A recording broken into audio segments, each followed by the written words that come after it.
Let's get ready to rumble! Making his way to your streaming device. He's the leader of Lakers World Order, bringing you his opinion on all things sports. Angry Lakers fan.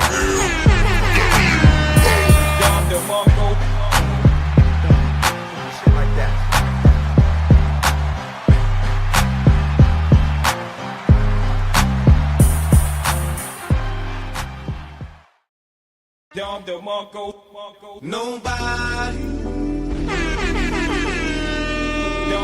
does it better. Nobody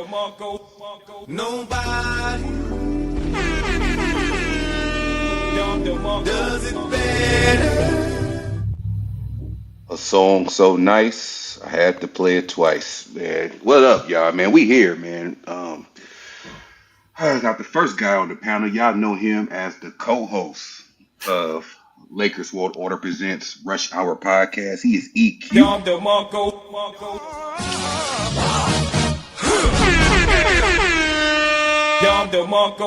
Bang, bang. And we here, man. Look, I ain't gonna, waste y'all time, okay? As y'all can see on the thumbnail, we have three Celtic players. We got Drew Holiday, we got Kristaps Porzingis, and we have Jaylen Brown. Yes, Jaylen Brown. And I told the guys in the group chat, EQ, Lakers All Day, Dope, and Humble, about what I was going to do today. And EQ said he had a lot of notes about, contracts and trades in his notes. So I was like, okay, I'm going to do my show, and I need you to see what you think about these, man. Oh shit, here we go. We got people in the building, man. We got Big Baby Sports in the building, man. I hope you're doing okay. We got to salute you the right way. Pull up in motorcades. I got a show today. It's all I'm trying to do. Hustle and motivate. We got Daniel Berry Sports in the building. He still don't got a theme song, but shout out to him. Y'all go subscribe to him. And also, I just saw. Hold up. Let me get this out of here. I think I saw. Yeah, there you go. Shout out to Go James in the building, man. AKA let me cook this nigga real quick. Y'all know how he go. But yeah, and shout out to Daniel Berry Sports Highlights, man. Member for 3 months. Yeah, the Knicks has let go of Tom Thibodeau. I got mixed reactions on that. We will get into that. We could get into that, but I do want to go over these trades that I have first, okay? I'm gonna just get straight down to it. If I need to go deep into my notes, I would do that, okay? But we gonna start off with Kristaps Porzingis, man. The team that could benefit from, and y'all gonna see the trade scenarios on the screen. Y'all gonna see everything on the screen from my notes, okay? Okay, here we go. The team that can benefit greatly from Kristaps Porzingis in the first trade we got right here. The Orlando Magic. The Orlando Magic is a team that I came up with that can benefit from Kristaps Porzingis the most, y'all. But, they'll have to get rid of Cole Anthony, Wendell Carter Jr., a 2026 unprotected first rounder, and a 2028 unprotected first rounder to receive Kristaps Porzingis. Now, one thing that Kristaps Porzingis does for Orlando in that situation is that, he can open the floor. He can space the floor, giving space for Franz Wagner and Paolo Banchero to go in there and yam on motherfuckers if they have to, man. They got to go in there and dunk the ball. You want to see Franz Wagner go in there and finish with the best of them. Pause. You need somebody that can space the floor. So he can space the floor better than Wendell Carter Jr. can. He's not there to clog the paint, and he can be serviceable in helping Banchero and Franz Wagner. They're two cornerstone pieces, to make to get Orlando over the hump, so to speak. I mean, he does have injury history. We know that. Okay, we know that. but when he's healthy, he can offer a lot to the Orlando Magic. And not just from his ability to shoot. I mean, he is shooting from 40% from beyond the arc. He's a rim protector. He's a post scorer. He's not a great rebounder, but that's what you have guys like Ben Carroll and Franz Wagner for. They can do all of that. But yeah, man, that's the first trade I got out there, man. What y'all think? What you think, EQ? Ooh, that's a big yikes. Why am I giving up 2 unprotected picks for Porzingis? Man, if you hate this trade, you definitely gonna hate the next one. But yeah, I mean, it's 0 for 1, so I mean, one like. So let's just say that these two teams, talked it over. Let's just say they talked it over. Let's just say they was on the phone, okay? And this trade scenario was brought up, okay? Let's just say the Celtics brought up this offer. How do you think the Orlando GM would answer that? Probably hang up the phone. What if Orlando brought up the same offer? How do you think Boston would react to that?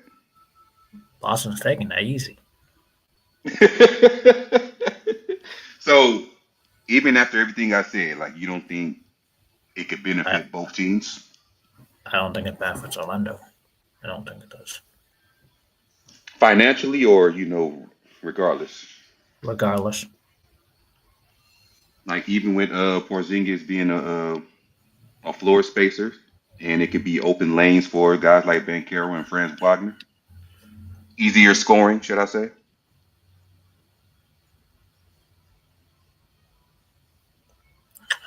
I just don't see Porzingis being healthy enough. Yeah, I mean that is a concern. That is a concern. That's as far as him being on Orlando, that will probably be my biggest concern. Uh, for the Orlando Magic. But if you look at the first rounders, yes, they are unprotected. They are. Do you expect those first rounders to really have value? Because Kristaps Porzingis, because you see that Orlando is like on the up and up, even without this trade. They can possibly be better, with that floor spacing. And then first round picks can be like late first rounders. You know what I mean? Because you got to look at it that way. You got to look at it that way too, EQ. Like, yeah, the first rounders may throw you off. I'm unprotected first round. I get it.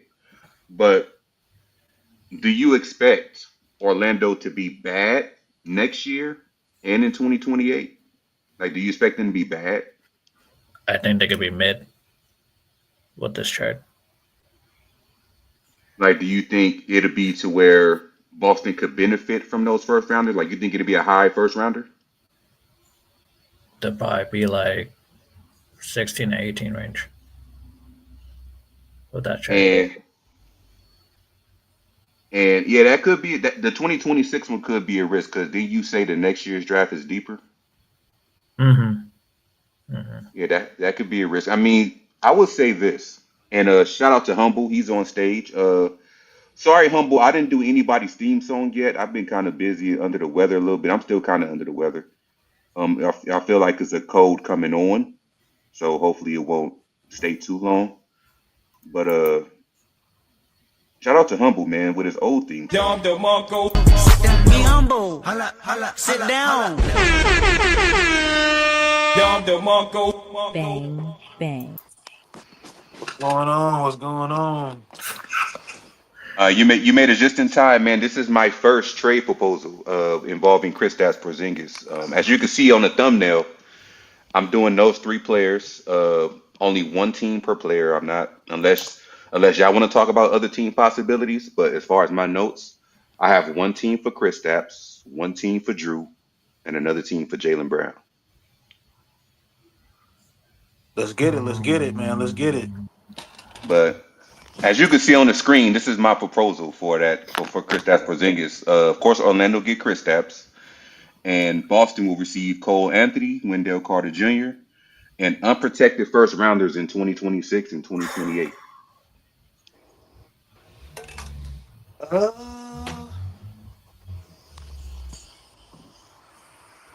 Orlando. I'd probably, if I was Orlando, I probably want like another. I probably want something else back too. I'd probably throw in Hauser or something like that. I Yeah, think I'm that sure they might. can add I'm sure they can add like a cheaper contract to go with Kristaps. Yeah. So I like that trade proposal. So I throw in like Sam Hauser. I wouldn't throw in Peyton Pritchard. I wouldn't do that. Hmm But that would be if I was your team. That would more size on the hmm wing. They got enough wings, but um yeah, Orlando man, they'll be solid with Porzingis. Now my only issue is the health. Yeah, that's my only issue as well. Is the health. The health would be like, do we take a risk and gamble on? I mean, it's Orlando. They're not used to really winning thing big time, but I'm pretty sure a team like that, with all these teams coming up that wants to win, like we seeing for Indiana, for example, like Hmm anybody in the West, anybody in the East can come out, anybody in the West can come out and win. It hmm just, I think some of these teams they kind of gambling with either keeping the same roster that they have and not making any improvements. And you got teams that's changing rosters every year and they making no improvements as well too. I think Boston wants to reset for 2 years. Yeah, yeah, that's what I'm saying. Yeah, Boston. On the other hand, with this new CBA, I Yep. do it. I do it. I like that trade because at least that helps them get more flexibility of them not having to go over the salary cap. And with that new Or they owner, could move. Or they could move those guys at the trade deadline if they don't start well. Um, it's just like, damn, bro. When you think about it, you want to keep the same team next year. You don't want to like trade, players. But Not for this, that this luxury new tax CBA, bill. Nope. yeah, this new CBA just makes it hard, man. But I like Trust that me. trade. Trust It me. helps Went out. through. I went through a lot. Just through all of this that you saying, humble. You brought up a lot of good points that I have in my notes. It will help with Boston's salary cap. Um, the Hmm. new CBA is fucking tricky. So like Real tricky. everything you saying, I got in my notes, and it was tough. Like the toughest one was Jalen Brown. I spent a long time coming up with Jalen Brown, but I finally got down to a team that'd be perfect for him. But this is the first trade proposal involving Kristaps Porzingis. Yeah. So far, as far as the panel is split 50-50, if I don't include myself. You say you don't have a problem with it.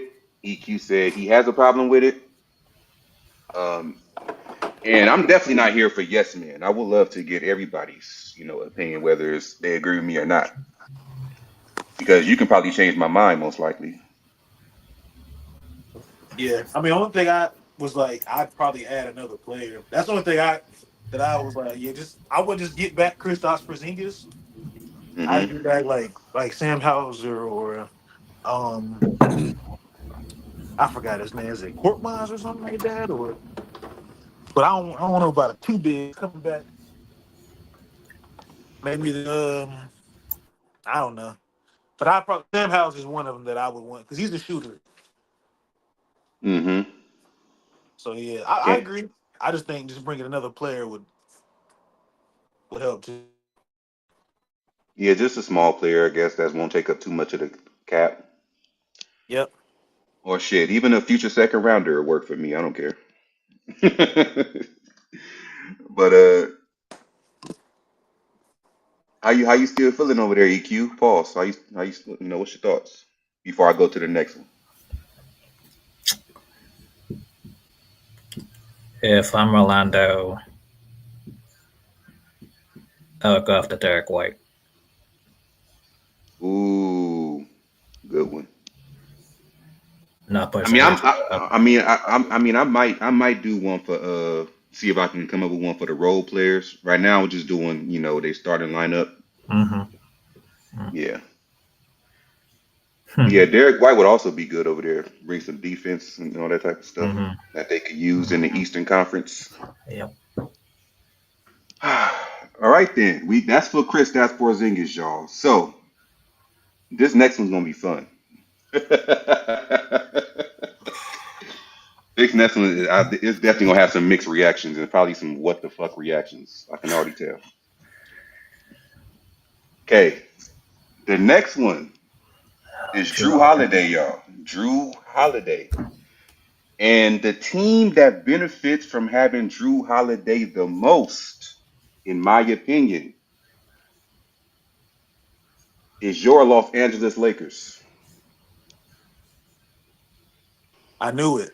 I Boston, knew it. Boston, Boston receives Austin Reeves, Rui, and unprotected first round picks in 2029 and 2031.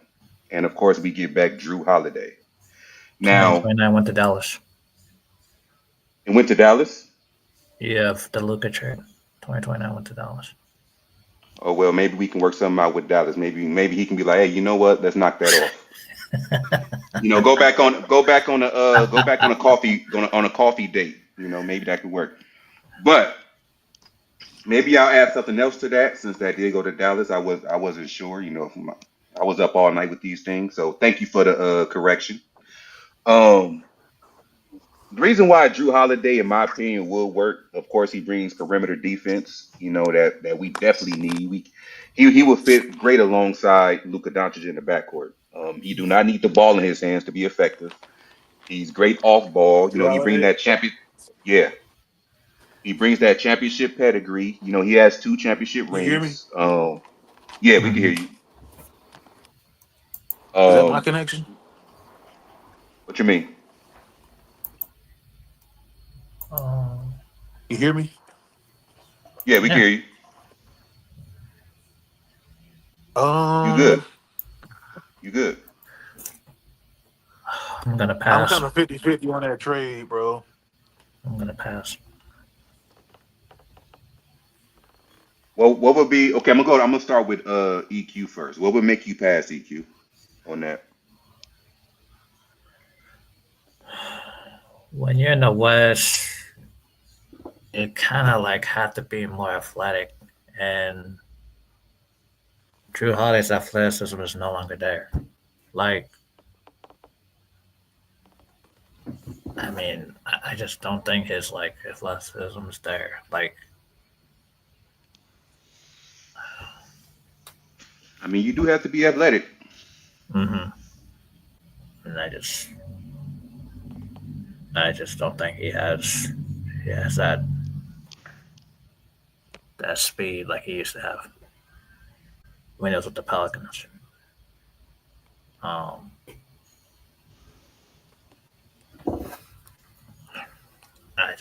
I'm just gonna pass. Um,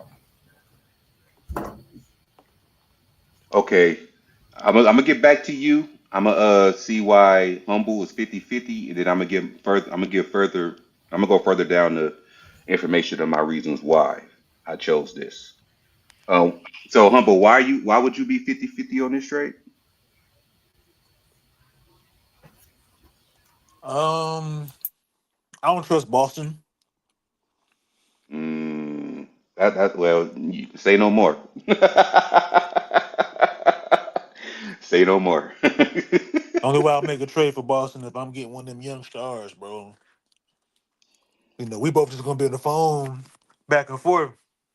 Now, granted, I do like Drew Holiday. hmm Um, man, he's one of the hell of a defenders, man, in the league. He for the past, I would say, couple years, couple seasons, he's really been me personally like, top five, top six to me personally. hmm Um, but it's kind of like the last trade. I would say I would want to, get back another player from Boston.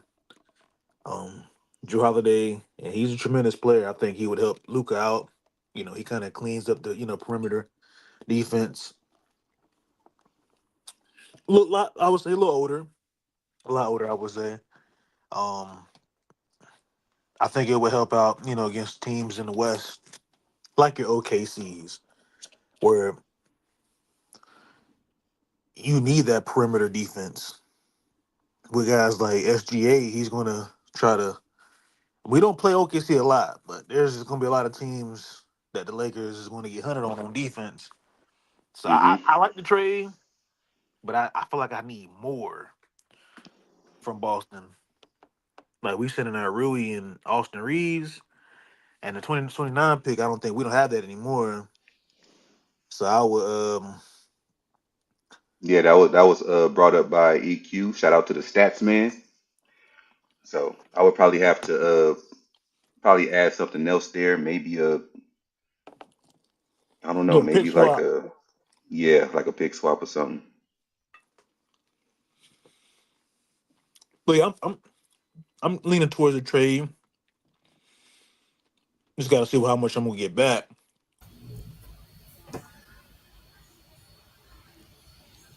Okay, this is the reason, and I respect both of y'all's opinions. Thank y'all. Like I respect. I'm not opposed to anything of what any of y'all said. Um, this is why I chose this scenario right here. Is because this is a guy that can not only I don't know if you heard the other reasons because I think you was working on your audio. Hmm. Um, of course, we in dire need of perimeter defense. He already know what it's like to win a championship. He got two of them. He helped Milwaukee with theirs, and he helped Boston with theirs. Um, he's a great off ball fit. He ain't got to have the ball in his hands to be super effective. He could be that catch and shoot guy, and it'll also take some pressure off of LeBron and Luca, or LeBron or Luca. Like if they don't play a game or if they need extended rest, you still got somebody that could, you know, control the offense and set the offense. Him being the floor general that he is. So you don't have LeBron having to play all those minutes. You can have Luca, have in game load management, to protect him going forward. So that's basically how I looked at it. And of course, on our side, who we sending out? I mean, you got Austin Reeves, who's about to be a free agent next summer. You don't know, you don't want to take that risk of trying to go into the summer with him as a free agent, because he's already put out there what he wants. I don't think the Lakers gonna give him that. Rui Hachimura, he's just out of place over here because LeBron still chooses to be here. So Rui can't really play his natural position at the four like that effectively. So I don't know, man. Plus these two got the most valuable contracts right now. And then of course dealing with Boston, you got to throw in some kind of first round picks. So um and if you look at this trade, we still got players. We still held on to Dorian Finney-Smith. We still held on to Dalton Connect. Um, we didn't get rid of any other major pieces that we use besides Austin Reeves and Rui. We still got Vanderbilt. Um, you know, and whoever we draft or what we do with that 55th pick in the draft. I mean, so we'll still. I think we'll still be solid without having to worry about, oh, can we bring back Austin Reeves at a cheaper price, or if he gonna walk for nothing, and then Rui Hachimura just being here out of place because LeBron is taking over the four spot. So that's how I really looked at it. That's how I looked at it. This whole situation.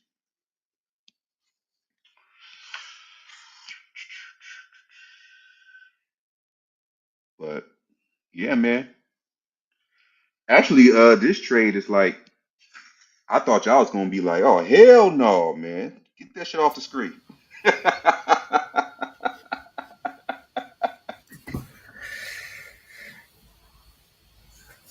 Man, what's up, Laker girl? Laker girl in the building. Shout out to you. I got to introduce you the right way. Monko. Everybody welcome Laker girl when she drop. Dom DeMarco. Bang, bang. Hopefully you feeling better. I know you was saying you was under the weather not too long ago. But yeah, man. This is the second trade right here. But looking at the picks and looking at my final trade with Jaylen Brown, I hope I got the picks right. I mean, I did put some that some of these picks don't belong to them. They from other teams. So I hope I got it right. I'm starting to try to get better with the contract shit, you know.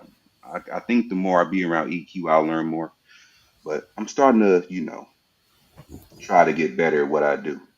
I was corrected by EQ earlier. I appreciate that.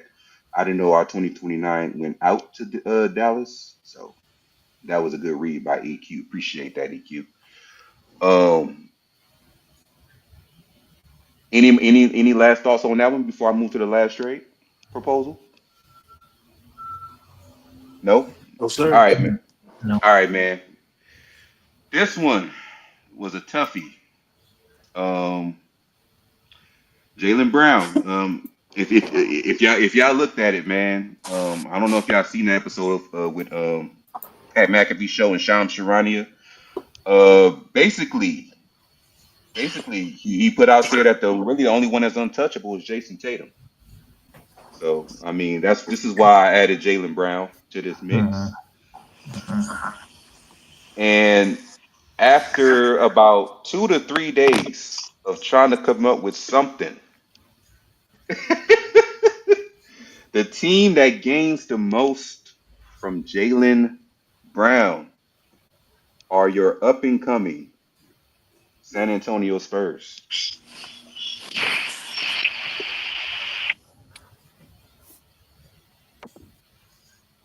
As you can see, Spurs get Jaylen Brown. Hope I'm right with the picks this time. If not, EQ can correct me. Boston will receive Keldon Johnson, Devin Vassell, swap rights for 2026. And of course, in my notes, I think I said that's from Atlanta. 2027 first round unprotected. That's from Atlanta. And of course, their own 2029 first round unprotected. Now, as you can see, they still keep their pick for this year. So that's not going anywhere. So what do y'all think about the Spurs and Boston's trade for Jaylen Brown? For the Spurs getting Jaylen Brown and what Boston is getting?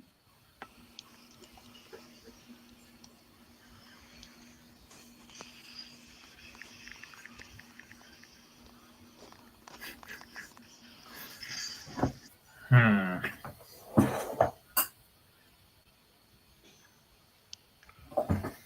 I mean, just imagine. Just Let's imagine a see. three. Just imagine a three-headed monster of Wemby, Jaylen Brown, and De'Aaron Fox. Let's see my notes real quick. Um. And they still keep their number 2 pick. No, hold on.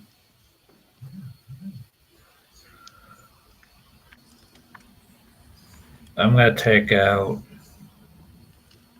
Hold on.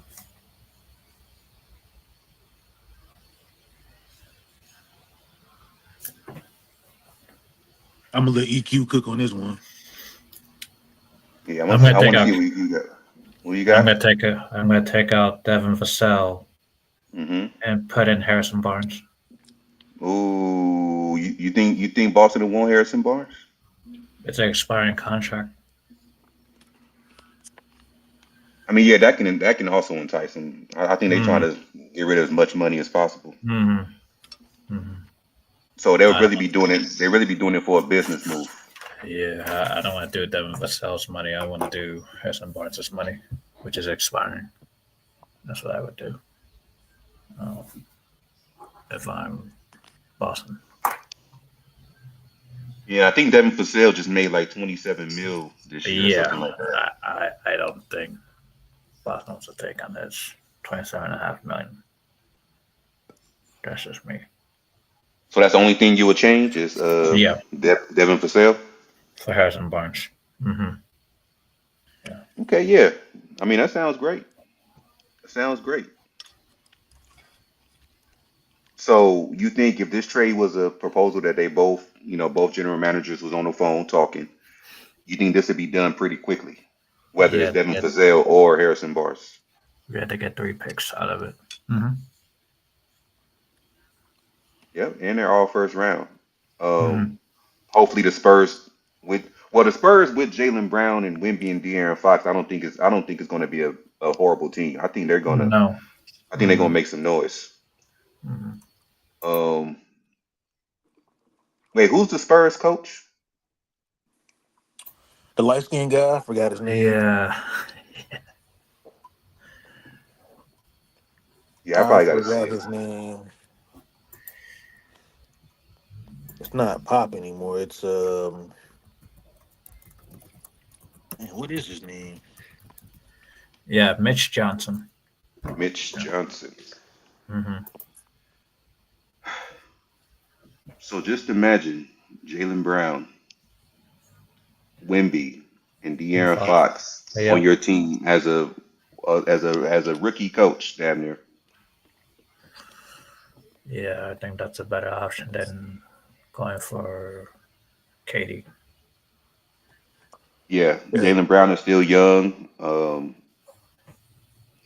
He's younger than KD by a long shot. Yeah, it's not even close. He's a better defender. Well, of course, KD is a better scorer, but Jalen Brown's a better defender. Hmm. Yeah, I think it helps more. It benefits the Spurs more. Like we've been saying. I mean, in long term for like Boston, I'm looking at it from like a GM perspective, right? Yeah, 3 picks. Hmm. Yeah. You kind of like, you know, you could be preparing yourself for like a soft rebuild, if they feel like Brown won't be, part of their long term core. Hmm. Um, And then they don't have to rush Tatum back. hmm You're still getting Vassell, you're getting Keldon Johnson. Keldon is, capable of scoring, and he's a, really good role player. Yeah, And it's a then you solid get, bench. It's a solid bench piece. hmm then you get three potential high value first round picks. Yep. Yep. So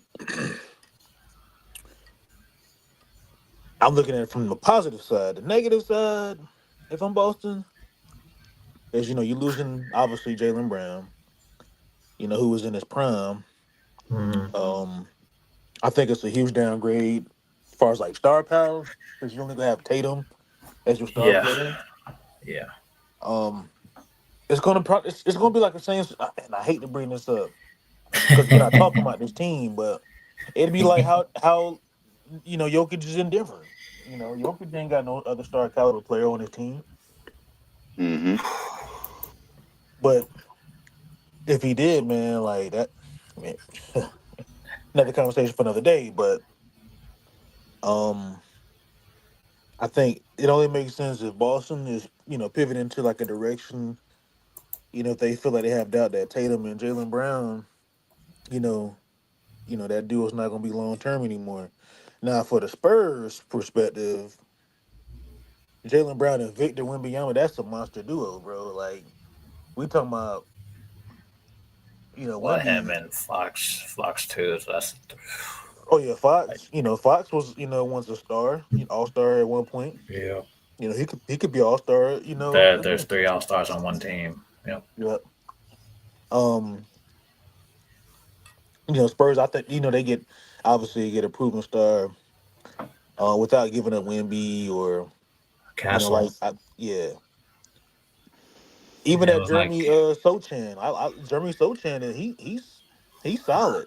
He got to work on his and three ball, but I think you, he's you solid. don't have to give up the number 2 pick. Yep. Yeah, and then you got to give up your pick. Hmm. Now you're somewhat giving up a lot of draft capital, I would say, but is it going to work? Is the duo going to work between Wemby One being Brown. and One being Brown? Brown. But I think the synergy is there. Like I think they could, because they both can shoot around the perimeter. Wemby, They need defense on the perimeter. yeah. But other than that, I like the trade. I mean, and then you have another veteran player next to Castle. Mm-hmm. Maybe they could find that perimeter defense with the second pick. Who knows? If you're the Spurs, yes. If you're the Celtics, only a maybe. Depend on long term plans. And I mean, the that's only what I come in like. EQ, he's you know EQ's kind of have a different perspective. I'm looking at it from like a GM perspective. Like, Hmm. is this going to work or is that? And I love this segment that we're doing. Like, this is great, for the channel and great for basketball, especially if you love hoop talk. Yes. Mhm. Um, but I like the trade. I like the trade. I love the trade for the Spurs. The Spurs will be Mhm. back. I don't like the coach so well. I don't know if this coach is going to be there long term. If it's going to work out, that's my only concern. The coach is the wild card for me because he's so young. Or unless you think Houston's got the better package for Brown. Hmm. Another conversation for another day. Angry. Let's go to the next one. Yeah, maybe I should try to do one for Houston. I don't know. I think we should do this every week. I think we should have and that's up to you, Angry. If you want to, where we can have like an episode where we could talk hoop talk and stuff like that about helping teams, and Nah, trades. Or I love nah. it. I think that's a great idea. Especially basketball coming to an end, and we gonna be talking about trades and signings and stuff anyway. So Mhm. best to do it like this. I love it. I mean, I think this right here is like you said, it's good for basketball talk. Is barbershop talk, whatever you want to call it. We don't always have to agree or disagree on everything, but we can still give our, own takes in our own scenarios. Like I really, really thank EQ for correcting me about that Dallas pick. I didn't realize we sent that pick Yeah, I over there forgot to about that Dallas. pick too. Yeah, because Yeah, yeah, I'm glad you brought it up, EQ. Appreciate you. yes, sir. So yeah, um, I would love to do this. It takes a while to set up, especially when you're a newbie like me when it comes to these contracts. But Hmm. I'm sure EQ can get it done in like 30 minutes.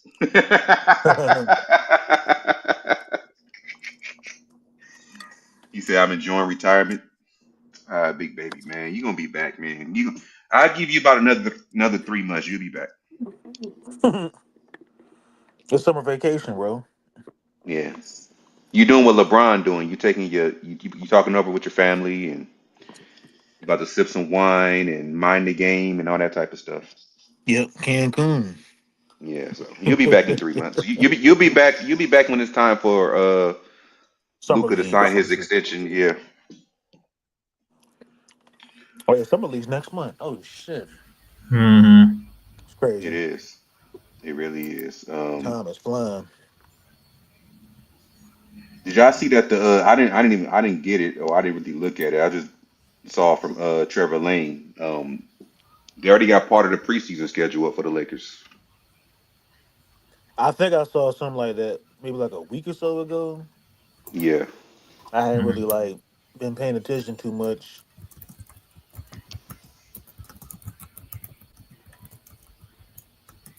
Y'all yeah. niggas can hit that like button. Yes, please, please. Whether you're watching it live or watching the replay, hitting that like button helps the channel out more than donating. Believe it or not. Um, the more likes the video get, the more YouTube will spread it out to the world. Yep. That's what we need, man. We need the whole basketball community over here, man.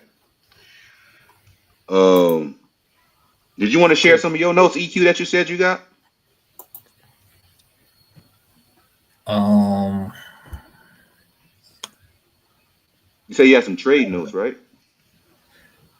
Yeah, I was thinking like. Well, I mean, I got trade notes for the teams, but you were talking about Boston, so that's the only ones I have, which is Porzingis and Brown to Houston and Derek White to the Magic. That's all I got. Okay, you had mm, Derek White going to the Magic. Who did you have Porzingis going to?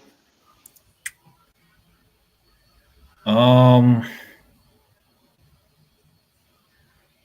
I have Porzingis going to Brooklyn. Ooh. Well, I mean, the Celtics are not foreign to trading with Brooklyn. I mean, that's how they got all them picks in the first place. Um, so, who do you see Brooklyn sending back?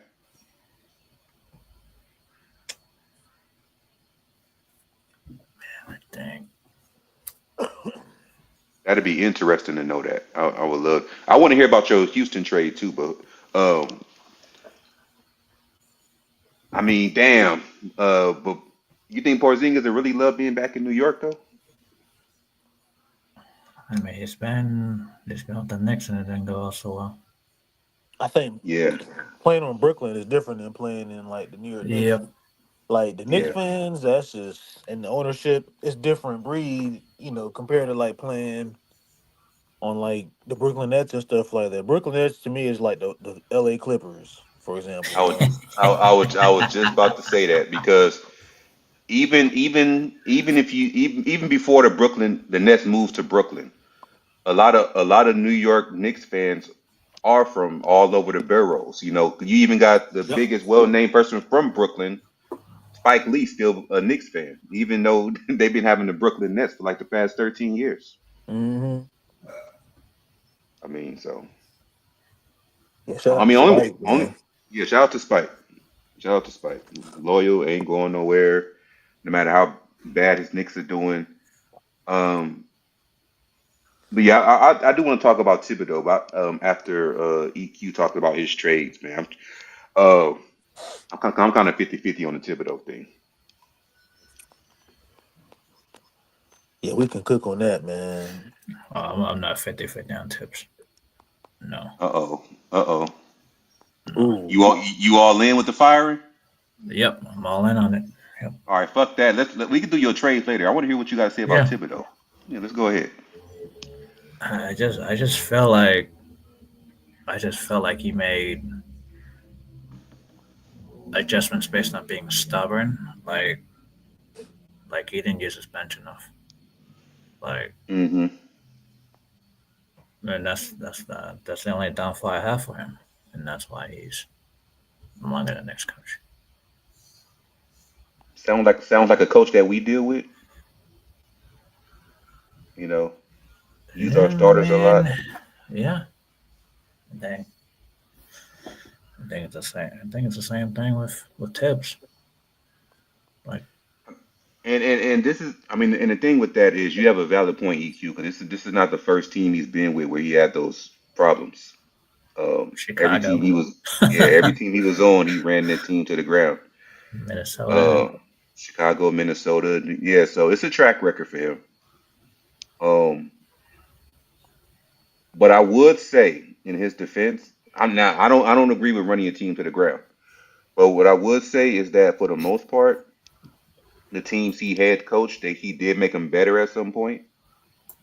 Um, I believe he had multiple 50-win seasons with the Knicks. He made the playoffs 4 out of his 5 years that he was there, and he took them to their first Eastern Conference Finals in what, like 25 years? Uh, All to be let go. And I understand. I mean, I look at it like this, man. If he was let go, because the owner was like, it's either NBA Finals or bust, I understand, because you didn't make it to the NBA Finals. But if it was like he got let go despite everything I mentioned, and it was the players that was getting tired of his coaching ways, and the players wanted him gone. I mean, and this is why I gotta say, man, like the players get too much power. Like a lot of times, owners can't be owners and GMs can't be GMs because they don't know how to say no to certain players. and I don't think changing that coach is the only thing that the Knicks need to do. I think Yeah, it's gonna take more. Even if Mike Malone does go over there, that humble predicted a month ago. I Um, don't think I don't think Mike Malone can change the locker room. yeah, it's gonna be it's Mm-mm. It seemed like they was better with Hartenstein over there than Cat. I think they were better with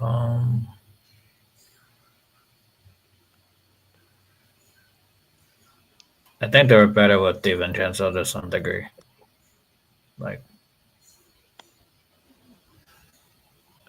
yeah, I think they were better with DiVincenzo to some degree. Like, And the crazy thing is, you know, both of the teams that was involved in the trade were eliminated in the conference finals. that's exactly exactly my point. Like, it.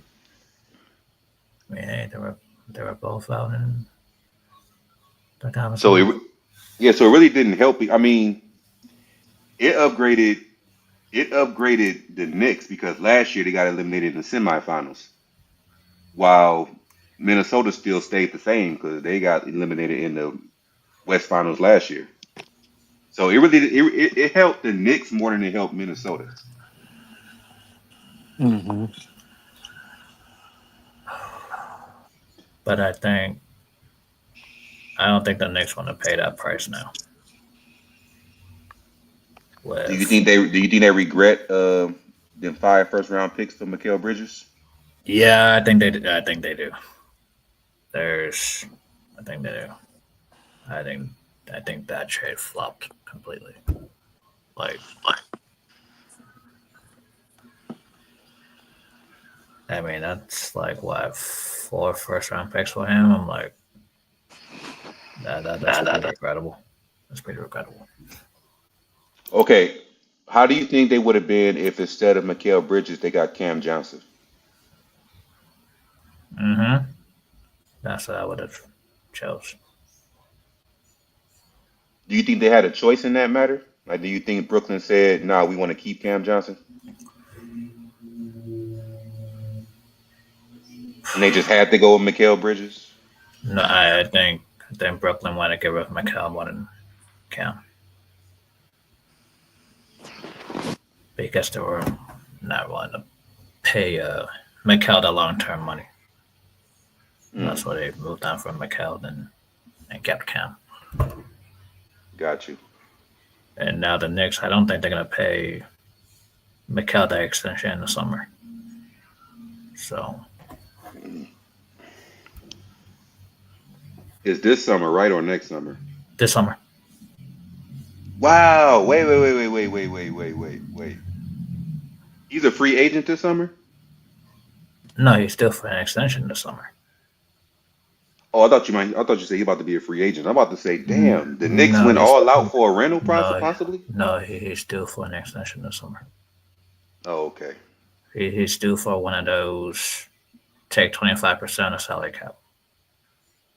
Mm. Those kinds of contracts, similar And to what Austin Reaves next summer. that's gonna be bad because you still got Brunson on the roster, you still got OG Anunoby on the roster, you still Yeah, got Cat on the exactly. roster. Yeah, exactly. So I think they're 5% the cap. Okay. What is what's his last name? They call him Deuce. What's his last name? Oh, McBride. Yeah, what's his contract looking like? Deuce is cheap. They got a cheap contract. Yeah, dude, this is pretty cheap. That that I'm not I gonna. would love him over here on the Lakers, man. Man, the Nets are a good fucking pick, man. Like, Yeah, he's due 4.3 million in 26 and 4 million in 27. Yeah, he's pretty cheap. I Man, said that's he, not. I'm in the Knicks. My fault.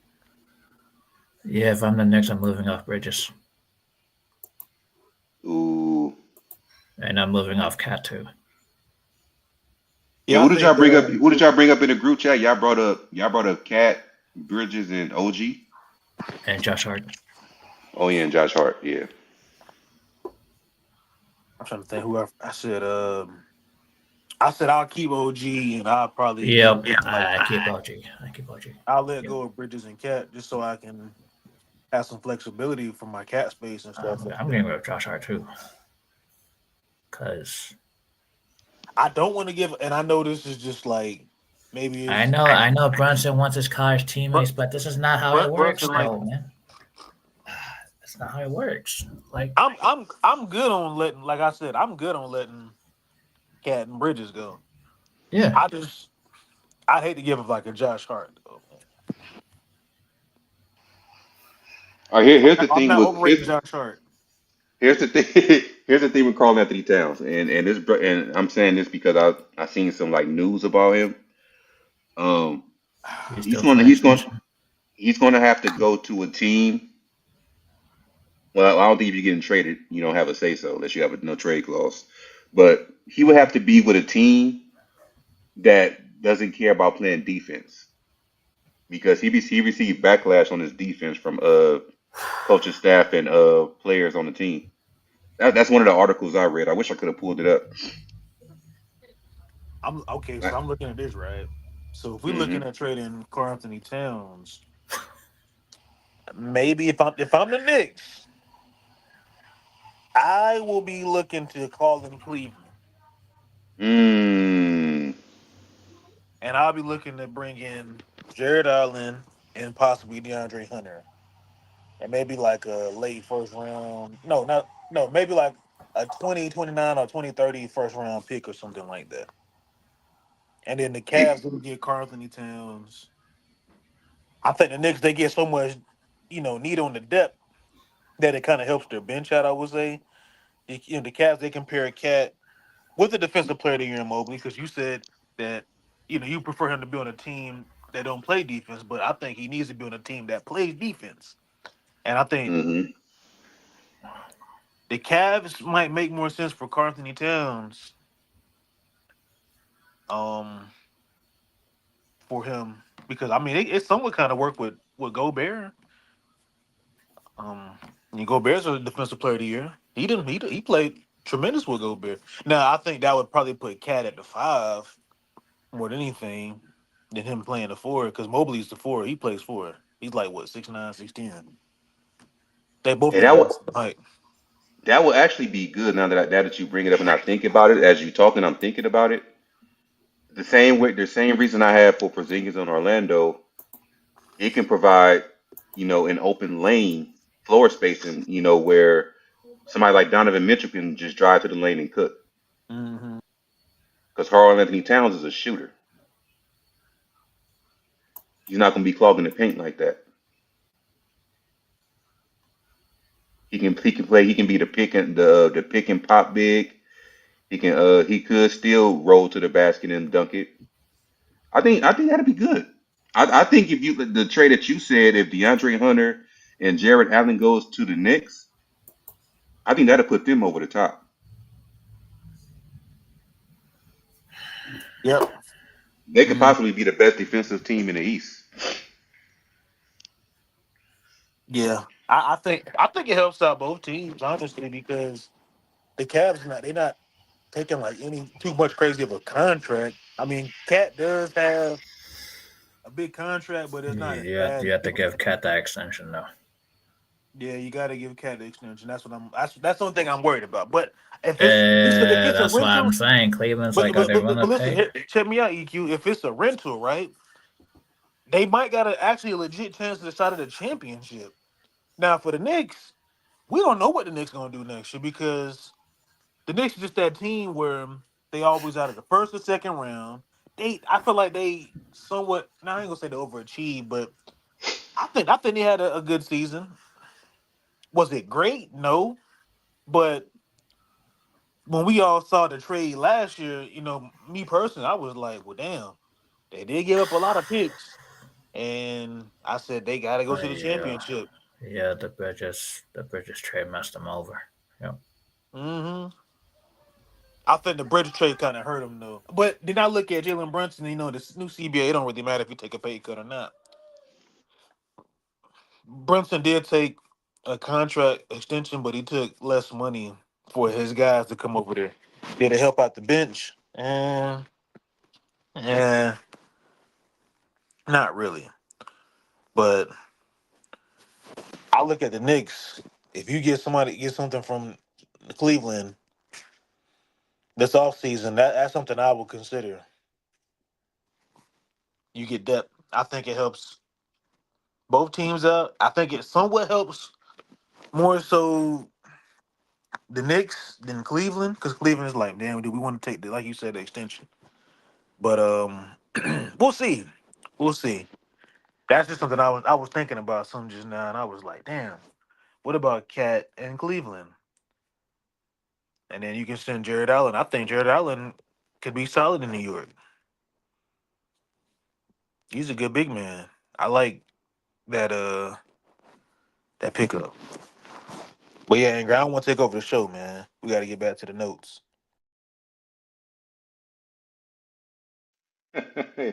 Man, you ain't taking over no show. Um, I already went through my notes. Like this is like a free for all type thing, man. So this is the free for all session. I mean, we still talking in what we're talking. Hmm. I already went through my personal notes. I only had 3 trades uh for those Celtics players. But I'm actually loving this talk because you got me thinking. What's up, Lewis? Was it Lewis in Luke? the building with his Laker channel. I was wondering who that was. Lakers for Life 50. What up, Lewis? Yeah, Lakers for life All 50. eyes on me. That's how old he really is. That's why he put that number right Shout out to the OGs, man. there. While you was talking, I'm looking up something right quick about Carl Anthony Towns. I want to Hey, try to see if something. I'm Cat, man, I want to demand a trade, man. Get away from that toxic New York fan base, bro. Like I know, that's your hometown. You grow around the area and stuff like that. The Hispanic heritage and one of the boroughs. I think he's from, I don't know what part of New York or New Jersey, but he's from around that way. Um, one of the tri-states or whatnot. If I'm Cat, bro, given all the bullshit that he had to put up with, with New York Knicks fans and stuff, I demand a trade.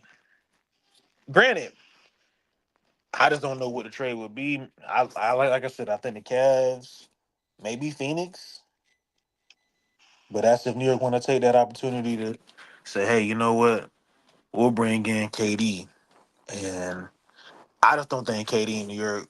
KD need to go to a small market, man. Like,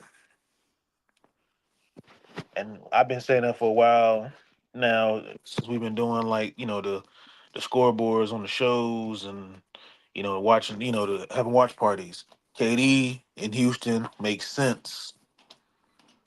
I like KD in Houston. Maybe Milwaukee with him and Giannis, but I'd give up a lot just to get KD though. And I don't. I think the asking price for KD is not even that bad because Phoenix is like, hey man, I we think got to give Jalen it to Brown him. would be. I think Jalen Brown would be the better option for Houston since he played for Doka in the past. So. Jalen Brown. Mm-hmm. Mm, That means Houston got to give up a lot, bro. Because you know how Boston is. AEQ. I mean, You know Boston, bro. We all know how Boston get it, down, bro. especially what you just brought up. They ain't about to help out Ime Udoka. Right. You made you who stroked you. Yeah, they ain't about to help him out. They rather help us out than AQ, Ime get your ass Udoka. back on the camera, bro. Because you know it's true, bro. You know it's true. Ime Udoka, aka who stroked you. I'm Listen, looking at shout out I'm to looking at Tiffany Carl. TV. Yes, shout out to him. I'm and if looking you at want, Carl Anthony Towns contract. it's Right pretty now, right? big. Yeah, right now he's currently. That's what she said. Right now, right now he's currently on a designated veteran extension. He has 3 years left on his contract. It's ugly.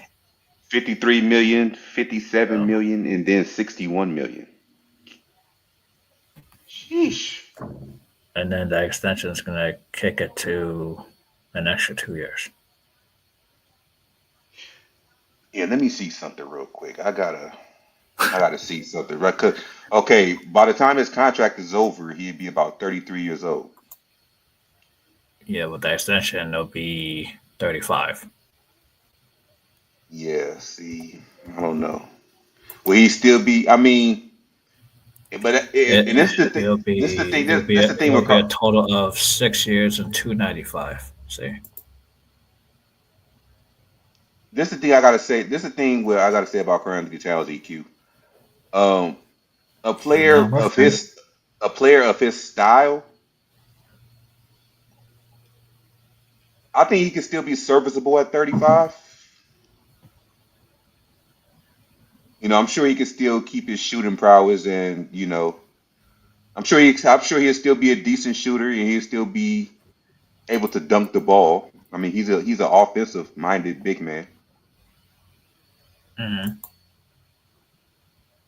I mean, he may not be as good of a rebounder at 35. I mean, he did average almost 13 rebounds this year. Mhm. That's actually great, Hmm. but it's just that contract.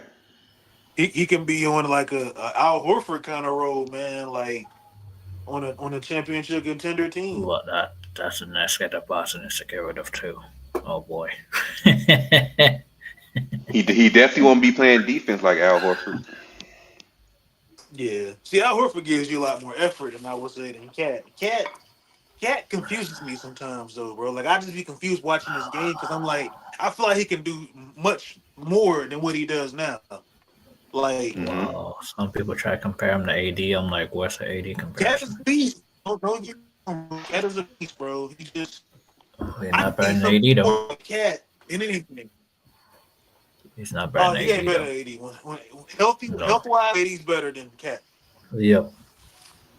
Durability, I would say Cat got the upper hand because he never had like Yeah. that many injuries compared to me. Um. Knicks will be trash. I mean, they got to do something since they fired a coach anyway. I mean, Yeah, I think. How would you think he'd be playing alongside Anthony Davis? I don't think Dallas has anything to trade for You talking that about big. Cat? Yeah, I mean, he know what it's Yeah, like to play against a. He know what it's like to be a player alongside a defensive center already, or defensive big, should I say? I think Phoenix would be interesting with him and I Booker. think they'll be a great big man duo. I think it'll be kind of like similar to how it was in New Orleans with I I Boogie and think Cat. Towns and They Booker not would be Boogie and Cat, interesting. Boogie. I mean, I Towns and think it's gonna be Booker would be interesting because they interesting. both can, bro. You got to think about it, EQ. They both can stretch the floor. Yeah.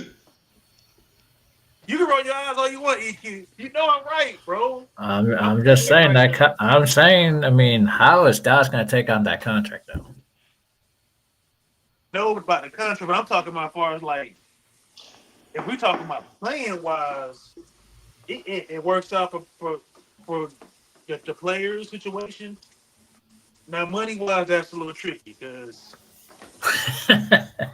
that's where the whammy comes in and like, oh shit, how the fuck we gonna get these contracts right? You ain't gonna have no fucking bench. And Yeah, you might not have a solid point guard at all. and they were not willing to pay Luca. So what makes them willing to pay for Cat? Like, Yeah. Somebody gotta get us out of there. And it might be and it ain't Kyrie because Kyrie hurt, but you can't no, trade I'm him. not coaching no damn Knicks, man. Get out of that crap, Lewis. No.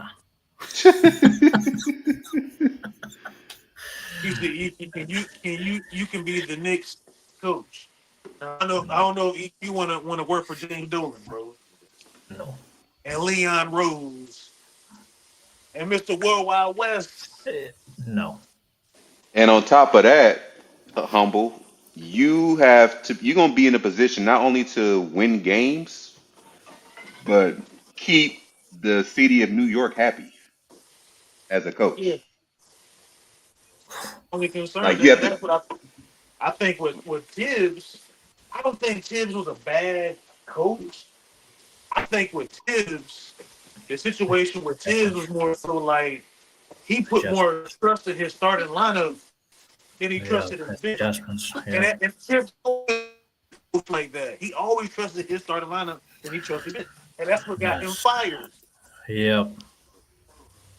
Yep. Mm-hmm. Ooh, let me look up something real quick. Let me see. Said coach it might be my James Bryant shit. I'll look up something very quick. Doc I'm on Rivers. my old ass. I'm on my old ass slow phone, so hopefully it'll. No, you good, man. We cooking, bro. He said it's free for all. Excuse me if it's loud in the background. I'm over here trying to wash these dishes, Nah, you good. but yeah, man. It's it's crazy. I was about to bring up Tom Thibodeau for the Phoenix Suns, but then I seen this headline saying why Tom Thibodeau makes 0 cents for the Phoenix Suns. He just gonna run. He just gonna run Devin Booker to the ground. He just gonna run half his players to the ground, bro. Like he put like I said, he put so much faith in the starting lineup that it kind of hurts the team as a whole because the bench got to play too. You playing your players that's on the starting lineup 2 high minutes, and that's when I think stubbornness comes from. Like every coach is stubborn, but I think a real great coach can look themselves in the mirror and be like, you know what? I got to make the right adjustment for this team to be successful. That's why Phil Jackson was so fucking great. That's why Popovich was so fucking great. You know, Popovich could have started Manu Ginobili in Hmm. the team, but no, he said that motherfucker gonna play. He gonna play as a 6 man, and Manu played his role too. You know what's crazy though? I'm listening to everything you saying. Um, hire the Suns hiring Tom Thibodeau can be a huge blessing in disguise. That I Yeah, mean, yeah, that you could got be fucking yeah. that could be, and this is the kicker right here. The reason why it could be a blessing in disguise is just like you said, right? Just how we witnessed. He runs players into the ground. Mm-hmm. That can be the only way to get rid of Bradley Beal. Bradley Beal may not like it, and he might want to be traded. Yeah, That could be the only way to get rid of Bradley Beal. So you're talking about Cat the for thing Bradley about the Bill. thing about That's Bradley interesting. Bill, the thing about Bradley Bill, he'd have to like get his contract reconstructed because he has a no trade clause. Cat for Bradley Bill. I mean, um, Cat for Brad, he said, "Humble, you could be the Lakers' assistant coach. the If LeBron's still there, no. If not, yes. the powers that be is gonna make Humble sign with Clutch to be over there. Hey, if that money right, shit. I mean, I feel like look, I think about this right, Angry EQ. If I do some shit like that, I'm selling my soul, bro. I Uh-oh. don't want to do that shit. I knew you was a John Cena fan. I knew Real John Cena fan. it. I just You feel said, like when Cena was going against Kane in the early 2000 years, 2010s, I feel like Cena could have turned heel. yeah, All the he time definitely Cena should could have have. turned heel when he was going against like no, like Kane and stuff like that. But I just feel like it wasn't in John Cena's heart. Mm-hmm. He's a good guy. He's still a good guy. Mm-hmm. Even when they were saying John Cena sucks, like he embraced the hate because he loved the fans. Right. He do. Cena, you always welcome to come to the barbecue, man. Anytime, brother. Always welcome to the cookout. I make sure I got extra plates for you to send on the way out. Nah, for real. Shout out to Cena though, man. You can't see me. No, buddy. But yeah, I really think that Tom Thibodeau is going to be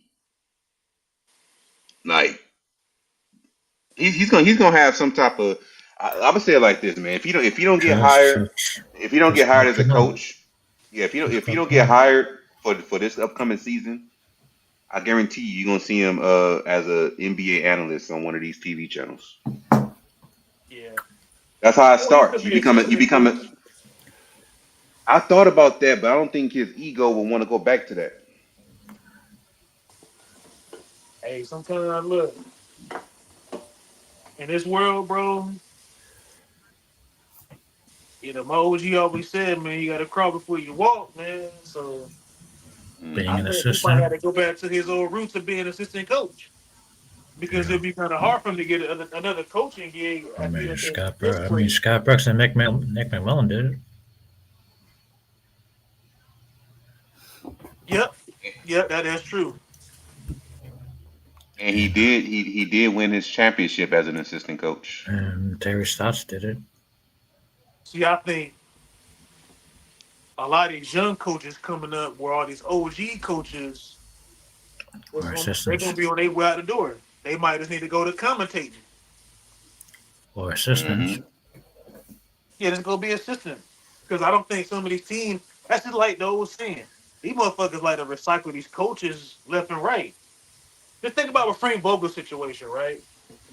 hmm Frank Vogel done been on from Indiana to Orlando to LA to Phoenix. Phoenix. And knowing Frank Vogel, he might get another coaching job. Knowing him, I can see the Knicks looking at Frank Vogel. I can see it. I think Frank Vogel will be getting an interview pretty soon. Just don't be surprised. Because that's just how the NBA operates. There's so many coaches get recycled, and he's one of them Oh, you think he can help the Knicks? as an assistant coach. I think the best coach to me is Mike Malone and James Borrego. But I don't like Borrego either. Like I think it's Mike Malone. I think Mike Malone makes so much sense. Malone's from out there. Like I What think the he's a New next York player? native. So, Yeah, all these next stations are saying they're not interested in McMillan. but I Knicks think fans are saying that. The next stations are saying that. Like Oh, MSG and stuff. I mm. think with a guy like Malone, he kind of speaks his mind too much. And that might piss Yep. some big people off. And the rotations are similar. Yeah. It's not like as how it was with oh buddy, what's his name? Uh Thibodeau. Mm-hmm. Tom Thibodeau, whatever. Thibodeau, yeah. Tibbs. Mm-hmm. Mm-hmm. I think Mike Malone can get the best out of Karl Anthony Towns. I truthfully believe that. And if I'm wrong, But, I'm uh, wrong. but if they move Carl Townsend, there's no point. There's really no point. Yeah, you're right about that. And they move Bridges, there's no point. I wouldn't be surprised if Mike D'Antoni get a call EQ. I know that's crazy to say that because Mike D'Antoni. I don't like Mike D'Antoni. I still don't like Mike D'Antoni. There's just a handful of guys I just don't like, and he's one of them Hmm in this world. Uh, yeah, that's Steve Nash Midwest champ, Beavers. Mike D'Antoni, and damn, who else I don't like? It's not very many, but it's some.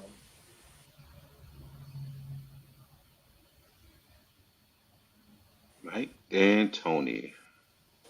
I think Mike D'Antoni will do good in maybe Orlando. I think Orlando will be a good coaching spot. They got a young Uh, team, I think Orlando's okay for now. but I was about to say I think they're okay for now. For now, lot of these coaches, it's open season for these coaches. And I repeat myself, it's open season for these head I coaches. just They think all get I just fired. think Orlando needs more of an offensive boost. And that You think worked they for need me more of an with offensive? Porzingis. That's why I said Porzingis earlier. Porzingis, yeah, because Yeah. you getting perimeter and you getting like interior. Because Porzingis, he pretty quick for his feet for a big dude like that. Hmm. Like what, like 7'4", Yeah. but he's pretty like a quick. I think he faster than fucking Rudy Gobert. Rudy Gobert can't move his feet. Rudy Poo.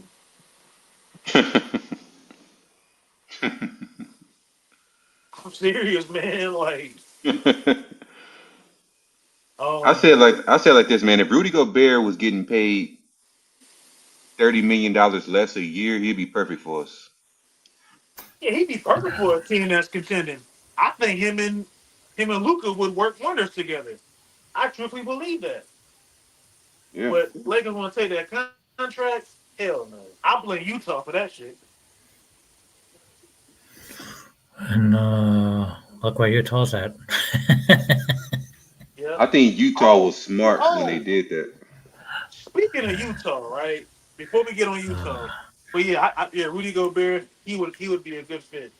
But since we free falling, I want to bring up a really good player that I would think would be really good for a contending team or any contending team. I feel like, or even a team that could possibly win a championship this year, and for either for Indiana or OKC. Hmm. Colin Sexton. I Mm. like Colin Sexton. I feel like Sexton will be a great addition to a championship team. Colin Sexton just been put in situations where he hasn't really been, you know, successful, and it's just the team he's been Cleveland. on. He was on Cleveland. You want Cleveland that Mm, ain't they're not successful when he was on there.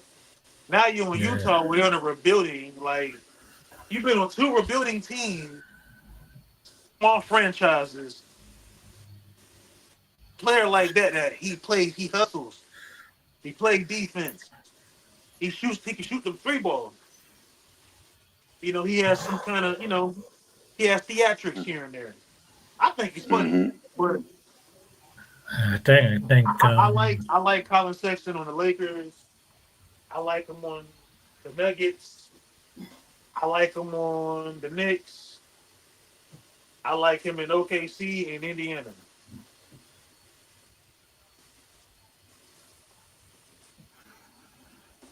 You think Colin Sexton? Well, I know if he come over here, he's not going to start. Yeah, he's not gonna start, but I think you got some depth on your bench, and he play defense. Like he play both sides of the ball. Now you get more defensive production out of him because he doesn't really have an offensive bag that much. Hmm. But I think he can be solid on a contender team. I really think he can. Like, and I really feel bad for him because I was thinking about him. Like, damn, there's some players that ain't really never really been on teams that they can prove to be on a championship contender, and he's one of them. Right. Like, I like Colin Sexton and on the Lakers, man. I really do. The crazy part is the crazy part is that What's up? they thought that he was going to be the replacement for Kyrie Irving in Cleveland. Yeah. See, I just think his skill set is not screaming a franchisee player. Hmm. Can we all agree? Like his skill set is not up to par. But I think with his tenacity, his toughness, and not only that, but just like his theatrics and stuff like that, I think he could be good on a championship team. He could be somebody's Gary Payton Jr. Isn't he a I free definitely agent believe he this could be summer? somebody. Uh, Is Gary Payton Jr. a free agent this summer? That I do not know. If that's an EQ question, but Let's I see. do. Payne's a free agent. Correct. Yeah. But I do like Gary Payton Jr. I I'm not. think I'm not. Sexton, man. I'm not taking GP. I'm not taking him either. But I think he'll be tough. Maybe on like an Eastern Conference team or something like that. Maybe Miami. Mm-hmm. Because we just take skills, I, and they're I, supposed to I love think. defensive guys. I think Marcus Smart is to get out of that situation. In Memphis, In you said Washington. Marcus Smart. Yeah, Washington. Oh yeah, that's right. He's in the Wizards. Shit, any fucking good player need to get out of damn Washington. I'm pretty sure Uh, Russell Westbrook was jumping for joy when he heard he was getting traded to the Lakers. Even though as a fan, it's not a good fit. I mean, the Wizards is that team that they might as well just become defunct. Like because they're not a and destination. and Chris Milton got a 34 million player option. Jeez. See, just think about that though. Like the Wizards is a team that I just feel like, They have vets, but yeah, they're not fun to watch. It's not a free agent destination. It's not a free no. agency destination. They still have the same jerseys from 2011. Oh yeah, those jerseys are awful. I agree. Yep. Like, no disrespect to people that's from the DMV, like DC, Maryland, and Virginia. I got peoples out that way. That's from that area. No disrespect, all much love. I was speaking honor. But we call it spade a spade. That's just one team. I just feel like, do they gotta relocate and then be successful? Like, what the hell? No, I think it's more than that. I just think they don't have a franchise player to build around. Nobody's going to the Wizards, bro. Like, That's what I said. They don't have a franchise player. hmm The change they franchise, would have been for them to get the number one pick this year. Yep. Yep. Because people would have paid hard earned money to come see, Cooper Flag. Cooper Flag. Yep. yeah, Cooper Flag he's the next great white hope, man. Yeah. Not trying to be racist and prejudiced, but that's the truth. That's what Chet Holmgren was supposed to be. hmm You can't do But it see, with Jokic. Jokic not even from here. Like, and here's another thing. It's not just that Washington, like no, like it's not just that Washington D.C. is not in destination for a free agent. It's that they always have guys on the roster that nobody wants to play with. yeah, Like I agree. John Wayne Bradley Bill. like nobody is going to want to go over there and play with Jordan Poole, or that nobody wants to go over there and play with Chris Middleton. Like they Yeah, definitely didn't want to they got play. They guys that can definitely, just. yeah, hmm yeah. Yeah, go ahead. They're not. They definitely didn't want to go over there to play with Kuzma when he was there. Right. That's Like they just got to the build. organization Yeah, where they just. And you got to take into consideration. That's just one team. I just feel like that's one of the teams in the NBA that will never really be. I don't think they really care about winning a championship. I don't think the I fan think base cares. I think Kuzma's out there again. The fans don't care about winning. No, No. I think they move Kuzma again from Milwaukee. You think Milwaukee can move Kuz? They're gonna have to. especially if Giannis came out and said, "I'm not playing with Kuzma no more." So it's either me or him. They're gonna definitely try to move Kuzma first. Yeah. I mean, Kuzma, man, Kuzma. I feel like Kuzma, he just one of them players where you got to pair him with like somebody that can like raise his game to a different level. Like playing with LeBron, like you got no choice but to damn raise your game. Yeah. I mean, Giannis should have been that player, but I don't think he was there long enough. 'Cause I think he got traded with mid-season.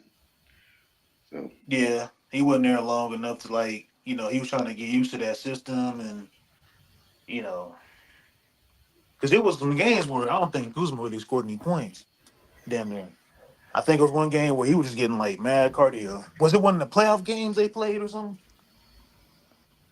It was, I think, who they played Indiana in the first round, right?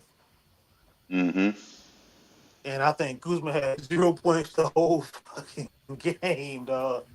I said, damn, Kuz, you at least couldn't damn get a bucket or two. that's what I'm saying, man. This You shit is ain't this scored shit is shit. wild. I think he went Salute like Samurai Beast Warrior and Dwight. 0 for 8 or something. Salute, yeah, Dwight Smith and Samurai Beast Warrior.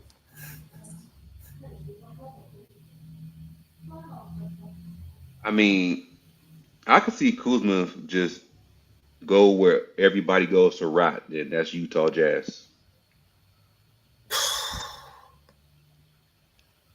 Because it used to be Detroit. But I'm Kuzma sure. in I'm sure he'll. Minnesota for Kuz. I don't know. I think Anthony Edwards will get tired of. Because Anthony Edwards is trying to win.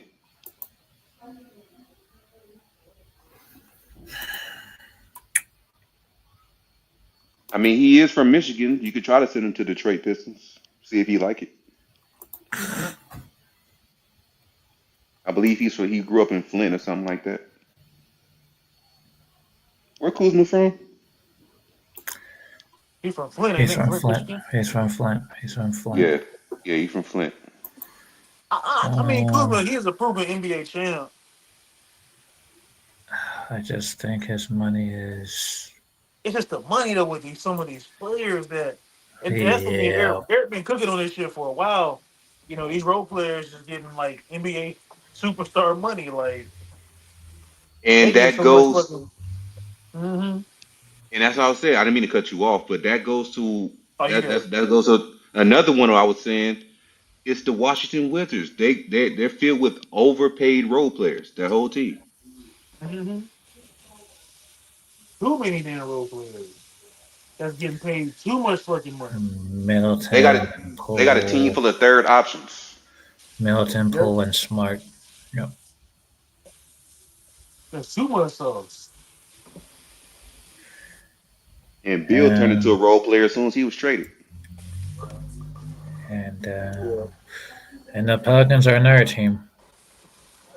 The Pelicans. I You said the mean, Pelicans. Yeah, the yeah, Pelicans. the Pelicans got too many contracts at this point. I think they about to get off of Zion. They about to void his contract. Zion, Yeah, Zion in too much CJ, legal, he in too much legal trouble right now. and This CJ is bad. McCollum's Like, old. CJ McCollum's old. I mean, Zion, his family been wanting him to get out of New Orleans. Who's He might be taking out the the yeah? NBA. hmm He about to get his big ass up out the NBA with all this bullshit going on. I That's hate what I'll that be for saying. Zion. Zion, that's my Carolina partner, man. My brother, man. Like, I hate to see my Carolina boys out here getting in trouble. Him, Ja, there's a couple other guys. Shout out to Chris Middleton. He never been no trouble. But that's another Carolina boy. I Yeah. hate to see my Carolina guys getting in trouble, man. Like, I hate it, man. Cause we from somewhere that nope, we don't really get like the media don't really pay attention to a lot of Carolina guys, and there's a lot of great players that come from the Carolinas, North Carolina, South Carolina, like Kevin shout out Garnett, Ray Allen and P and KG, like KG, yep. KG from Malden, man, he from out the country way, man. Claxton. Yeah, Claxton, he from Damn, is it Greenville? Yeah, he from out Greenville. That's upstate, South Carolina. And I know people like to call this guy one of the worst number one picks ever. Kwame Brown. Yeah, Kwame. Yeah, Kwame from damn, where Kwame from? Yeah, Kwame from like the Low Country and shit. Jermaine O'Neal, he from Columbia, South Carolina, like out there from Eau uh, Claire. the Jordan Hill. Mm-hmm. What's South up, Carolina y'all? got talent though. North Carolina got talent, bro. Neesmith. Neesmith is from there. I think. Mm-hmm. From where? South Carolina? Yeah. Mm. Oh, here come Lad. Here Lad come out of nowhere. He spun out of nowhere. I didn't know you was there, Lad. What's up, man? How y'all doing, man? What's going on, man? What? Hey, Hey, what we talking about? hey, Lakers all day. What's up? I heard every time you walk into a room, an Al B. Sure song play out of nowhere. Here you go. See, look, look, bro. Unc always got things going on, bro. Unc, man, listen, bro. Unc always got something going on, man, bro. You gotta watch for Unc, Humble and Eric, bro. You know You know, what? Unc. That should hey Angry, that should be an honorary intro for him. Albie. Al B. Sure. That's crazy, bro. That's a good ass song. I like that song. Day and What y'all, night. what y'all been talking about, man? We cook Well, right now. the the main ingredient of the show was, I had three landing spots for the players you see on the thumbnail, which is Drew Holiday, Kristaps Porzingis, and Jaylen Brown. Well, So, wait. Well, why is Jalen Brown going somewhere? because then you don't you know where they are in the salary cap? Oh, The only person that's untouchable is Tatum. oh, That's what Shams Charania came out and said. okay. Well, guess what? Shit, I'll take Brown. Shit, take Jalen. Nah, that No, we don't have any means to get Brown like that. to me, we don't got I would means. like he costs too much. How Bro, much he you one of them cost? casual Laker fans, bro. Like you're not listening to what Angry's saying, bro. No, Like, I understand what you're saying, but how much does he cost though? Okay, I'm gonna give you his bro, you know how content. much money they gave that motherfucker in 2023? Golly. He had the Just highest this paid year, contract in yeah, 2023. just this year he made 49 mil. And then next year will be 53. Well, don't LeBron make like 50. 48 something? No, LeBron can't get he makes traded unless way he more than wants to. LeBron. Man, see, that would be the perfect dude to go get if we do trade LeBron though. It'd be him and Luka. We can't trade It LeBron. LeBron. sound good. It sound good, but It do sound good though. It do. 53, 50, was it 53, 57, 61, and 65. I mean, can the Knicks That's a go lot get of him, money. or the Knicks don't have that much money like that? The next one got that kind of money. nah, I had him. I had him. Don't got that kind of money, but he's not. I had him He going to don't the want to San spend that Antonio money. Spurs. Mm. That'd be bad for us though, because Jalen Brown win me and Fox. That's nasty. I mean, But that'd we're be not bad for talking a about lot the of Lakers teams in right the now. West. Huh? That ain't just the Lakers. That's a lot of teams in the West. Yeah, but sure. I mean, if you know what I'm saying, if the Spurs go do that would be crazy. Even OKC, you know what I'm saying? They can even go do that. They even go put Brown on their team. I mean, they You know what can. I'm saying? Unless So Jalen Williams is going over there to Boston. and hey, guess what else? And you know who else might even probably go get Brown? Maybe the Mavs, because the Mavs got the first pick. They can just Eric don't start. Because listen, you can put Brown And right there with Kyrie and Brown and AD.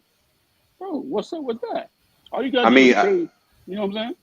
I get what you're saying, and it sounds great, but if you just did what Nico Harrison just did, you have to draft Cooper Flag, or you have to use that number one pick to get Giannis, and then fans will stay happy.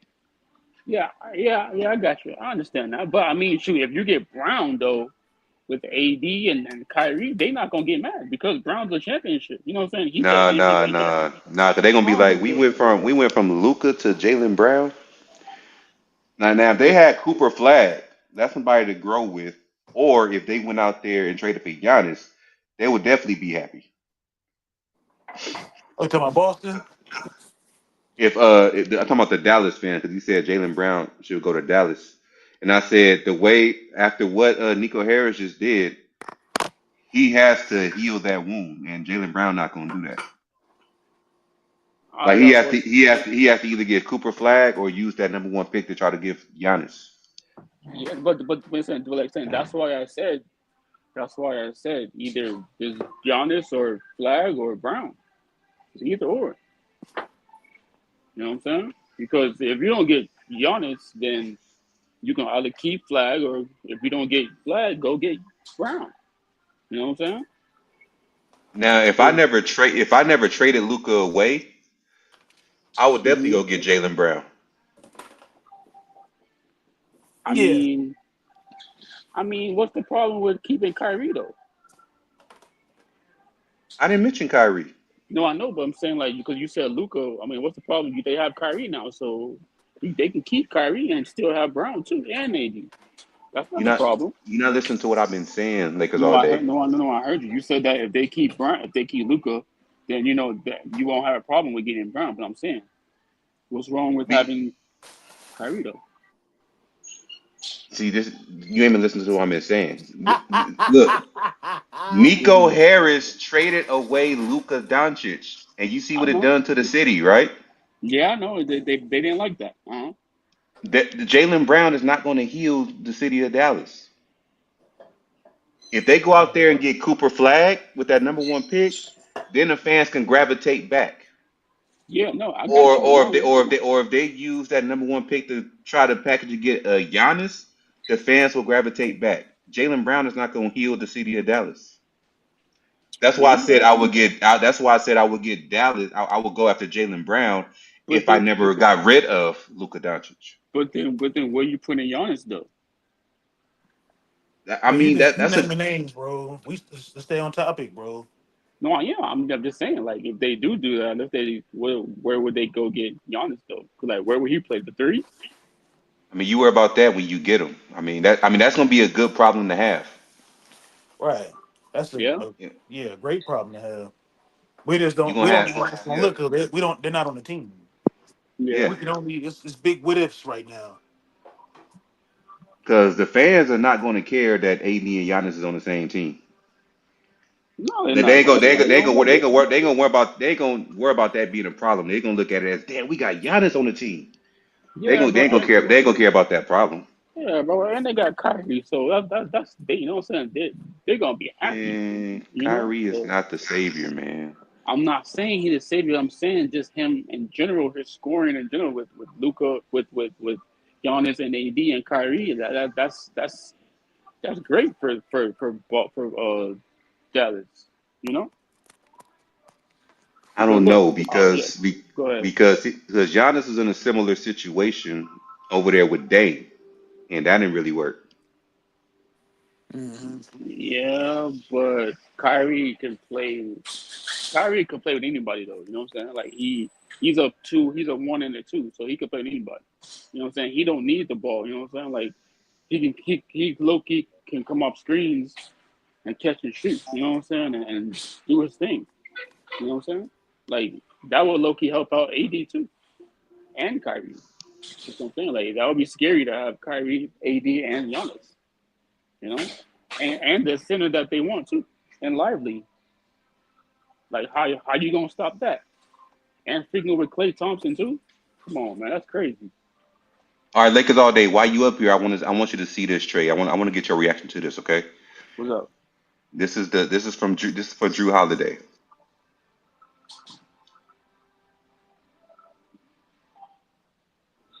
I like it. I like it. Cause guess what? Uh, Drew. I mean, hold on, wait a minute. How old is Drew Holiday first? I mean, you like what, 33, 34? Ah, shit. See, I don't know, dog. See, Yeah, that's if it. you had to I use your don't brain know. on that one. I don't know, bro. I don't know because if he's old, he's 33 years old like me. That's tough. You know what I'm saying? Because like he be having spurts where he's good and he's not. You feel me? Yeah, I So feel it's that. like I don't think if you put maybe like another person, like another player in there, you know what I'm saying, that could play defense and score like a Cam Johnson, then yes, I'm doing that. But it Cam Johnson doesn't this play for the Celtics, bro. no, I know, but I'm saying if you just if that's I'm saying like if we did that right, if they gave us those two pickups, the first pick and the first round pick, right? If the Nets did that for these two players, Austin Reeves, and I would do that. But Drew Holiday, I can't do it because he's figuring almost 35, 34 years old. You know what I'm saying? Like he's about to be out the league in like 4 or 5 years. No. I feel that. Thank That's y'all a good boys. analysis. So yeah, bro. So I'll hit y'all back up later though when I'm done at work. All right, All man. The right. working man. Right, yeah, bro. I'll be working, bro. I didn't have time to go on Xbox to play my video games, dog. Yeah, All I heard was video game. bro. All right, man. Get back to work before you get in trouble, man. All right, bro. All right. Yeah, I don't like working in third shifts, bro. The second shifts. And I'm more of a morning person, but if that's all they got and I got to take it, I'll take it. But I'm more of a morning person when it comes to. I like to get my shift over with and out the way. Facts. So I can come on, chill, eat, play the game, Hmm. bullshit around, bro. I don't like Like, working the nights and shit where I got it down. When I get off, I don't want to do shit. I'm just going to just get in the shower and go to bed, bro. yeah, if I could find a shift where I could start somewhere between 6 and 9 a.m., I'm good. Facts. I'm good. 6 being the earliest, 9 being the latest. Yeah. Yep. Get AM. off between 2:30 and 4:30 Yeah. or 6 something to like 2, that. Yeah. 9 to Yeah. 4. Yep. 8 to 4 wouldn't be so bad. Can definitely do that. But What you yeah, say? he said last say some crazy shit. He do, OG. He come in, bro. He go on a whole nother. He'll bring up a whole nother player, bro. We could be talking about like uh Jalen Brown or Tatum or some shit. He bring up Kyrie.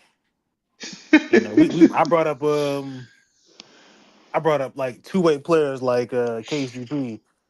He brought up Max Christie.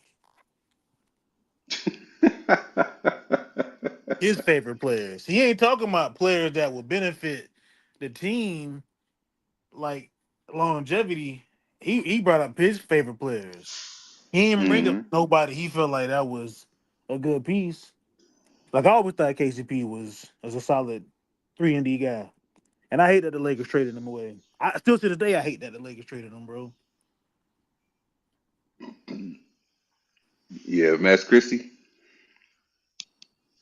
You talking Yeah, about I ain't Max? no, I'm talking about KCP.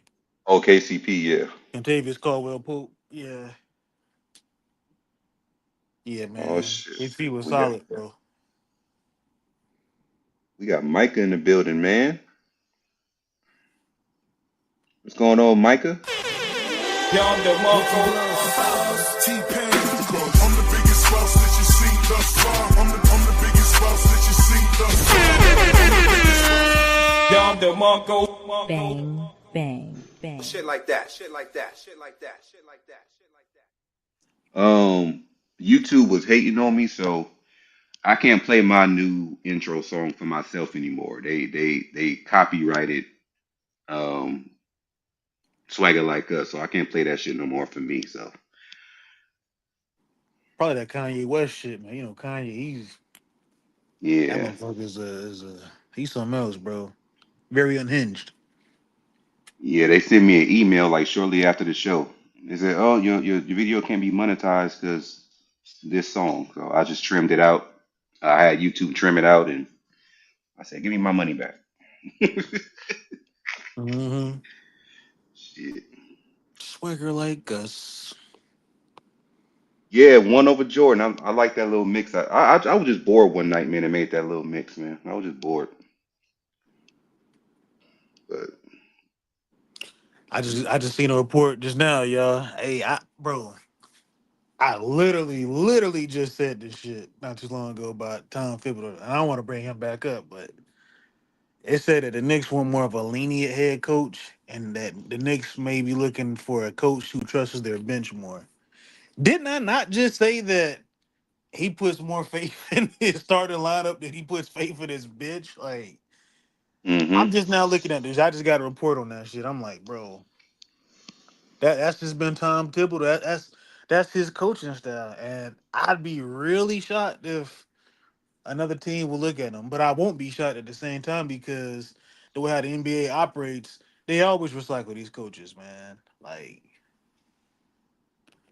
yeah, you hardly ever see like any new faces coming in. Like you don't see people going to colleges anymore or going to G League as much. They just recycle whoever got fired. mm,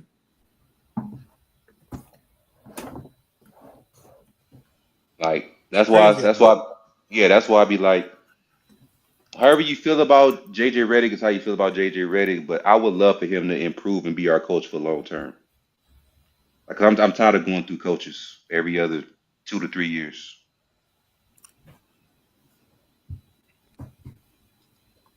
And the common denominator is still on the team of why we had coaches every 2 to 3 years. But you said if the Knicks were smart, they'd hire Mike Malone or Mark Jackson. Mark Jackson returning to the Knicks, that'd be great.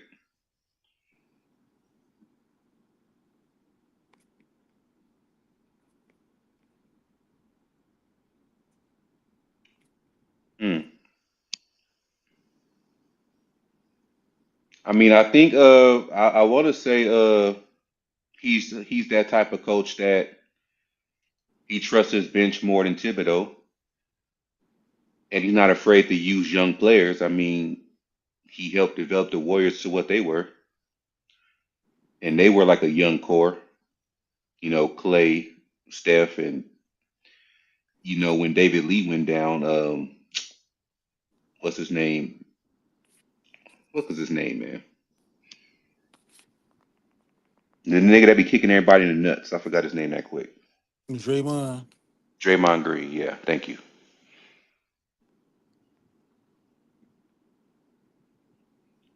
I do want to see some fresh faces, like how the and he's not a head coach, but like how the Clippers brought back what's his name from the Jeff Van Gundy. You ain't seen him coaching like damn near 30 years, but he got hired on the coaching staff. Bring back a Mark. You just never know. Bring back some fresh faces. Mm-hmm. And this is why I think this is why one reason why these coaches keep getting recycled because a lot.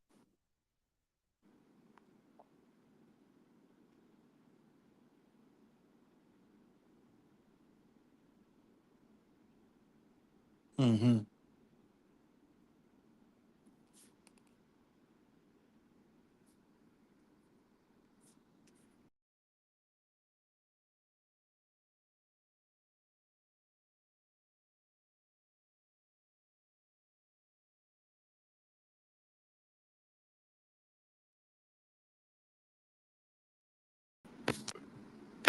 Hello, y'all hear me?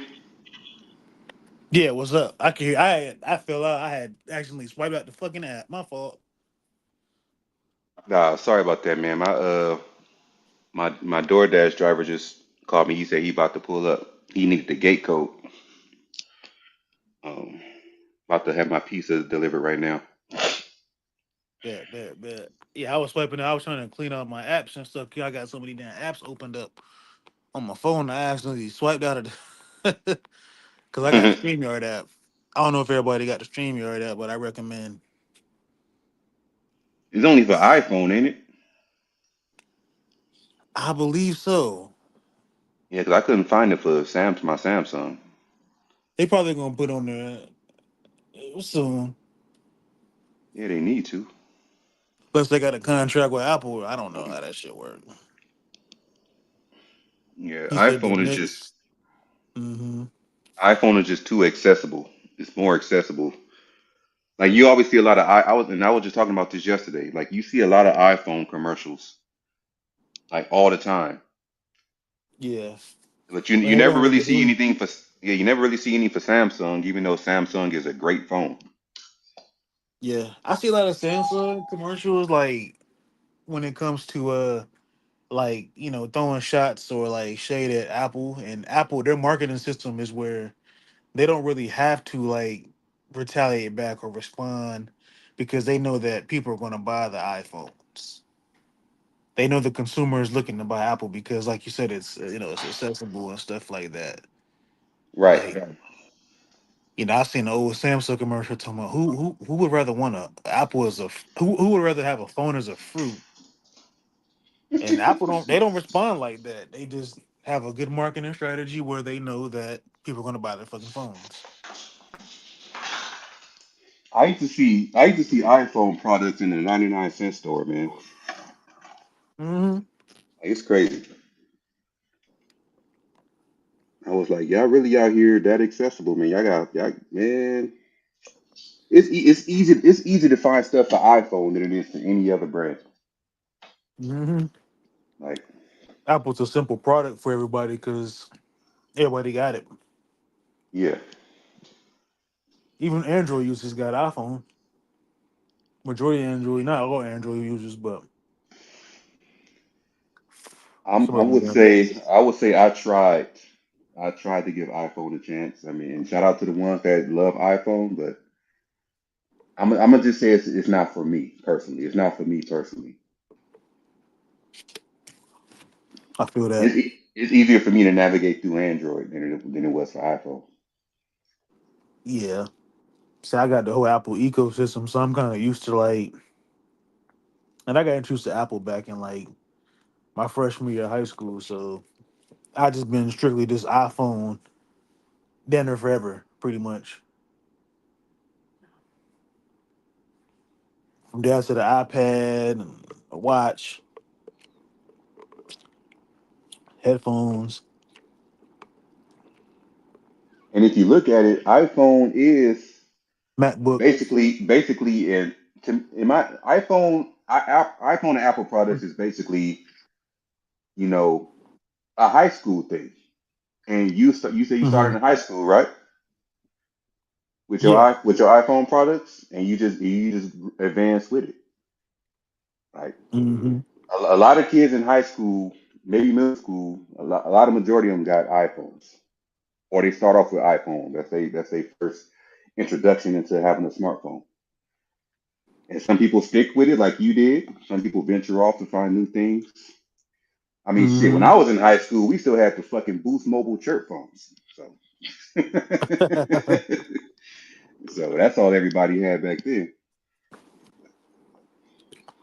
You Yeah, I know. remember growing up like the BlackBerry was like the iPhone at one point. Everybody Yep. had to have a BlackBerry. Then you have like the Hmm. Sidekick, but that was like T-Mobile. Like you had to have a T-Mobile contract to get a Sidekick. He Yeah, I said had the a si- yeah. next. You did have to have a T-Mobile. Yeah, T-Mobile was the only one that had like they was the first ones to get those type of phones, and then I think Verizon. That's when they had like the Droid, not the Android, but the Droid. Verizon was the first company to have like the Droid. AT&T had Apple, where they was like the first company to have the iPhones back in '07. Yeah, I've been on Android since as long as I can remember because I think like I said I tried it. I tried iPhone. I tried because before I got my Samsung S22 like 3 years ago, Mm-hmm. I was actually looking in the iPhone section and I was going to see if what the fuss was about, and I was, I think around that time they still had the iPhone 14 or something like that. But Hmm. I was about to, try to see if I can be down with it. When I Yeah. started trying to navigate it, I was like, damn, I can't even get off the fucking main menu. So I was like, man, I'm gonna just stick with Android. So I went over there to get the Samsung S22. This was like 3 years ago, but I've been Android damn near most of my life. Like, so I'm like used to it at this point. But Yeah. I do like the cameras on iPhone though. Yeah. Like the cameras on iPhone are top notch, like high quality. Yeah. Um, Their cameras are strictly for like applications and stuff like apps. yeah. I think Samsung has a really great camera for like if you want to have like cool effects and they take really good cameras, take good pictures. But Apple, their phones are more supportive for applications like Facebook and Snapchat, Yeah. uh, TikTok and stuff like that. That's like when you look at like videos like somebody with a Samsung or a Pixel, Hmm. like Android based phones, it looks kind of gritty sometimes because those apps don't support that camera that the Samsung requires. Hmm. But there's parts that Samsung sold to Apple that Apple has that Samsung has. So Samsung pretty much, they've helped out Apple and there's other like subsidiary companies too that have helped out other Apple and um Apple kind of takes pride into like their shit when it comes to like supporting apps basically. They're loyalties to the apps. That's why the cameras look so good on their devices.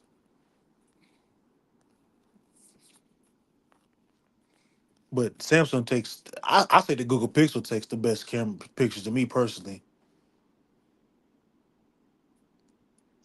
Yeah, my uncle has a Google Pixel, and he showed me pictures from his phone. I think he got the latest one.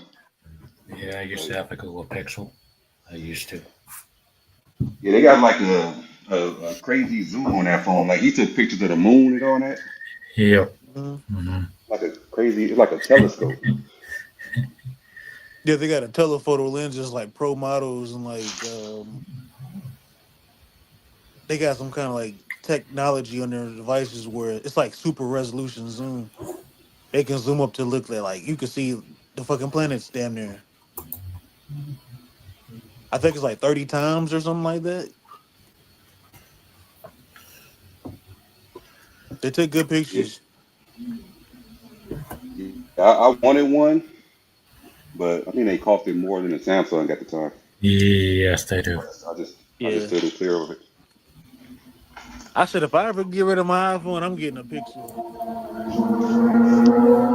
It don't The only hurt. thing that stopped me from going to Pixel at the time, I was going to consider getting a Pixel, but back when because I used to work for like cell phone companies. Yeah, but the Galaxy processor is a different story. Yeah, but Um, they had a recall on those devices, yeah. where it just kind of threw me off, and I was like, I think I'm just going to stick to my iPhone for a while, and I did, and I Hmm. never reconsidered going to another phone. Samsung, I thought about, even when I used to work. I was a sales consultant at AT&T, and we had a guy. He come in. He was like, yeah, he was like a Samsung rep. He used to give me all types of like Samsung products, like gifts and shit like that, like cup holders and um, wristbands, pencil pens, all types of shit, man. Like magnets. And I remember you telling me, he said they're gonna come out with a foldable phone. And I said a foldable phone. That sounds kind of odd. Mind you, it's 2017, 18, around that time. I was like, man, no Oh, way. I remember those foldable phones that had Yeah, some they still kind of. got them around, but No, they had the manufacturing defect back then yeah, they with had the a holes in them. defect. Yeah. Hmm. said a foldable phone. Mm-hmm. Yeah, like Yeah. Samsung got them, and Google got one too, and they got a flip, Mm-hmm. the Z Flip and the Z Fold. That's pretty good phones. But one thing about them is like that screen. It has some wear and tear in it, where like you can kind of see the lines going down when you fold the phones and shit like that. It's weird. He said Pixel take great photos and also have a good video now. Pixels are still generally cheaper, but their processors are a little inferior to what Galaxy and Yep. OnePlus use.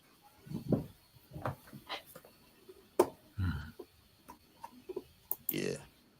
He said Galaxy phones clearly do everything. Yeah, Galaxy can do a lot. I just think that Galaxy, like Samsung consumers, like you can do so much with your phone. If you're a big person that like into like a lot of tech, I would say that's a phone I would consider if you more into like want to get into your phone more. It's like having a Mm-hmm. computer like a Windows computer down there. Anything Microsoft based. It's similar to Microsoft.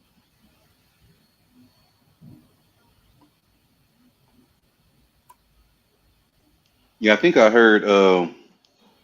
I think I heard Micah talking about um, getting involved in tech when it comes to content creating. I think that'd be good for him. I think you brought that up too, right, Humble? Yeah, I was looking because I'm thinking about Mm-hmm. going back to school to get my certification in IT, and I'm subscribed to DJ Lakers and Five, and shout out to Lakers and Five. His sister has a channel, a tech channel, and she talks Hmm. about like tech, getting one, working, tech sales or things of that nature. Yeah, I've been following more tech channels on YouTube and on my video game channel, um, and that's how I be learning about. I gotta find You her know, channel. Mm-hmm. yeah, Forget 'cause the I name. wanna look up her channel, see what it's like too. Yeah, one day if Lakers and Five ever pop up, I'm gonna ask him like, "Hey, bro, what's your sister channel?" Because I forgot it. Like I'm subscribed to her channel, but I forgot like the name of it. But I'm gonna try to find through. I think I got like some of her likes on my like I like some of her videos, like her shorts, YouTube Hmm. shorts. I just gotta find that shit. Because I heard that like tech channels are like one of the best niches to get into. Hmm. Yep. Yep. Bro, I tell you, this is white guy I know that I met like a while back. He was telling me how he got into IT and shit. He does like software development. Hmm. And I was like, damn, bro. I said, what got you into tech and how did you get into tech? And he said he had like a passion for it. And I was like, man, I said, how long you been in, you go to school for it? Like, did you get a certification? He was like, no, I just learned off YouTube. And I was like, what? Like, bro had YouTube University. bro had a brand spanking new fucking Tesla. And, I was like, damn, bro, like, maybe I need to like, I've been looking at watching videos and stuff on getting into tech and stuff. So he was like, he didn't even go to school for that shit. He just watched YouTube and I guess basically studied and learning the ropes and stuff like how to get into tech. And once he got his foot in the door, the rest was history. Man, I'm telling you, if you find the right channels, you would get so much free information to help Hmm. you out. Yep. You I know, should have asked him, damn, what videos did he watch? Like I didn't want to go to full detail, but Shit, remember the tech magazines back then? he said, I want to do that, humble, but I wouldn't know where to begin. Like I would need some structure about it. Yeah, same here. Um, I know like the basics and stuff like CompTIA and Python and stuff like that. That's all like just the basic stuff for like IT. Um, but it's so much to it, bro. Like they want you to, navigate like operating systems, like open and closed systems. Like I learned a couple years back that Apple uses closed systems on their devices, so it'd be harder to like people to hack into your phones. That's why Apple doesn't have bugs in their phones, like viruses, compared to like Androids. Android uses the open system Mm-hmm. where they're more accessible to get like bugs in their phones and stuff like that. That's why they have like these like third party apps that you like if you click on like an ad and then you download the app. They even got Bible apps where you can get viruses on your phone. That's crazy. Um but yeah, like the basic, key like IT skills is more like, productivity software. Like I was like Google Docs, Microsoft Word, Excel. Like I'm pretty sure we all know about that. Internet browsing, ability to navigate like the web and stuff. Like that's little basic shit. Emails, file management, troubleshooting. That's all like, you know, other skills. That's like basic skills. But I think like the main important skills in IT is like foundational, like advanced skills is like stepping stone to learning more specialized technical areas like, you know, the hardware part of it, like learning, where to put like basic stuff on the channel board, a motherboard on a I don't know, inside of a computer tower or some shit. But I'm more like on the software side. Like that hardware shit, that confused me. Like that's more hands on. I can be more hands on if I wanted to, but I'm more like I gotta like navigate shit. Like,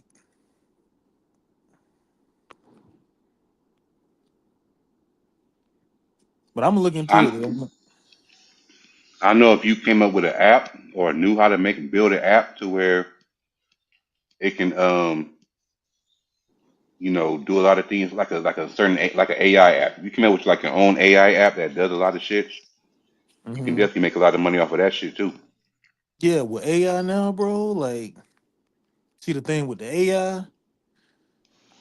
AI can be tricky sometimes though, Hmm. because the AI doesn't make mistakes. And that's whereas a human, human error, we make mistakes, and with minimalist mistakes and stuff like that doesn't cause for any growth.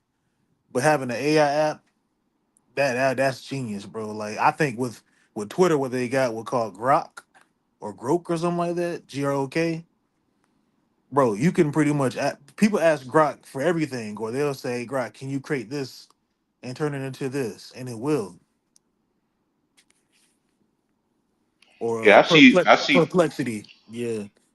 Yeah, it's crazy you brought that up because I didn't know what Grok was, but Yeah, it's I basically like see Chat it. GPT. Yeah, I see it under damn near every Twitter post I see. Somebody, you know, summoning Grok to to get Yeah, questions and to AI make does will shit up. be Yeah. yeah. Yeah, I agree with Micah. AI only does what we give or allow. He said it makes it super easy, but I think down the road it's gonna be us versus AI. Yeah, and that's the thing. Like that's gonna be the scary part because Yeah, it's the one of the Google executives, he made it's a like big mistake of releasing AI. it's like who knows more about hoops, ChatGPT or the regular people. Like, Hmm. which I'm not gonna call See, Chat ChatGPT obviously. GPT. Well, the thing with Chat GPT is it would makes it good and bad. Mm-hmm. And the good thing about it is that ChatGPT researches from every resource in like Mm-hmm. a millisecond. Mm-hmm.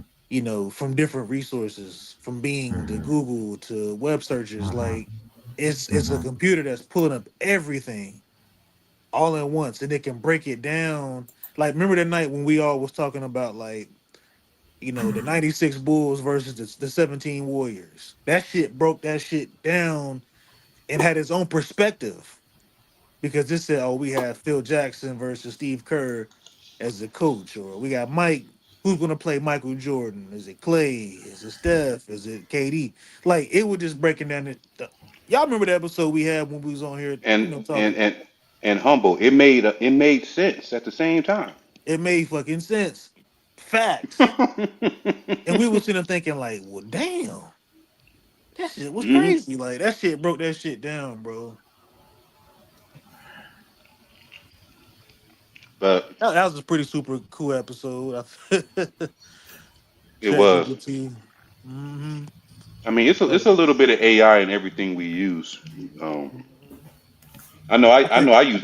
I use AI a lot when it comes to helping me edit stuff, and because a Yeah. lot of these editing apps got AI in it. You Yep. know, That's Mm-hmm. whether it's to make it do it faster or whether it's to add more color, there's AI that's in it. why that's why I keep on saying that role players are not two-way players. Mm-hmm. Yeah. There's another thing that Google has. It's called Google VEO3 or VO3. Oh yeah, I remember That shit is scary as fuck, that. Well, dog, it's like a human. bro. So basically, let me break it down to you. I'm pretty sure Eric, he know what I'm talking about. So basically, this shit is like where you can tell it what you can create videos like movies and shit, bro. Like you can make shorts, but as if the person is real, like Yeah, people. Google Veil. Yep. Yeah, Google Veil or Veo, whatever this shit Mm-hmm. called, bro. Mm-hmm. Bro, I saw some shit today where they was breaking it down to where like what Yeah. is like biblical It's terms and stuff like yeah, Noah and the ark. it's a third version of it. Yep. Hmm. Or And people can it's make like it's like real artificial intelligent people. yes, they Yeah. look real as fuck, bro. And they had like I seen one was like a But igloo with I legs on think this shit, bro. I think you have to pay like the It's premium like $200 plan. some dollars a month or something like that. Yeah. Yeah. Damn, Yes, Yeah. bro. Yeah, you have to pay the ultra plan they call it. Yeah. Hmm. man, I would pay that a month if my channel was making at least quadruple that. Man, If angry. my I'm gonna ch- tell you. I'll Go go ahead. ahead. Yeah, I'm gonna it's say this Google. though, bro. Angry. You probably can down because that shit like 200. I think $250 a month, bro. Angry, bro. You you can you could That's cook up not a something you want video. to mess with, man. I'm telling you. Yeah, that shit's Uh, scary as fuck, bro. Because it's yeah. gonna be like it's kind of like deep fake, bro. Like deep fake. Yeah, it's what's in it? I remember they brought deep fake out like 10 years ago. That shit Um, is scary. you would think that, like, let's say for example, right? We all here talking, right? Hmm. You probably can come up with a video for like the StreamYard, me, you, Eric, and Lad, or Big Baby, or some Micah, or Reg Dog. We all in here talking and shit and discussing hoops. But you can say, yeah, you can put it down what you want to put as, such and such, talking hoops, trade scenarios for the Lakers or Boston, Jalen Brown, and this player, and that trade pick swaps, and it will literally make a video out of that shit. Voice wise, it probably would. And that's the scary thing about it, bro. That shit can pick up our voices and they can pretty much copy what we're saying.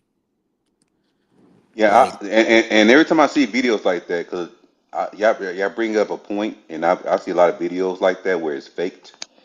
Like I mhm, hope that there's some kind of class or some kind of stuff that judges and lawyers go through now, knowing that this stuff exists. Because you can easily mhm. make a video of somebody saying something and it looks like they fucking said it. Right. Like it's crazy. I seen those type of videos numerous times where I'll just use one for example. I seen a video of Mike Tomlin. Looked like he was saying everything he was saying in a fucking real press conference. Right. The same voice, the same mannerisms. Like this shit is crazy. It should damn near be illegal. Yeah. That's that Google, man. Google see he released that shit, bro. Like he regret that shit. I think the only thing with between like AI and real. I think AI they kind of they have struggles where you could look like their hands. It looks like unnatural, like shapes or poses. Um, you gotta look for their faces if it's unrealistic facial features, like if it's overly smooth skin or like distorted proportions of like their face and stuff like that or their skin. You can always kind of can tell that's like it's too real. Like it's not real enough. Like I saw something like LeBron James or something with a Barbie doll in his hand, um, with a dress on. I'm like, it looked like LeBron James, but it wasn't LeBron.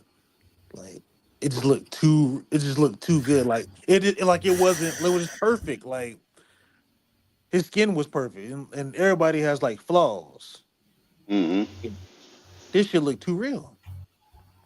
Hey, one second. Salute to SMT Media Network. Y'all go subscribe to him, man. I went to his channel today. Actually, Micah show me his channel, and I watched the video, and he actually speaks some real shit. So shout out to SMT Media Network. Um, check him out, man. He talk that sports stuff, man. He had a great video that he had uploaded today about damn, what was that? He was saying how the sports media is going to overreact to the NBA finals because there's no quote unquote big names in there. Yep. And Yeah, yeah, salute. y'all check him out, man. He's great. Shout out to SMT Media Network, man.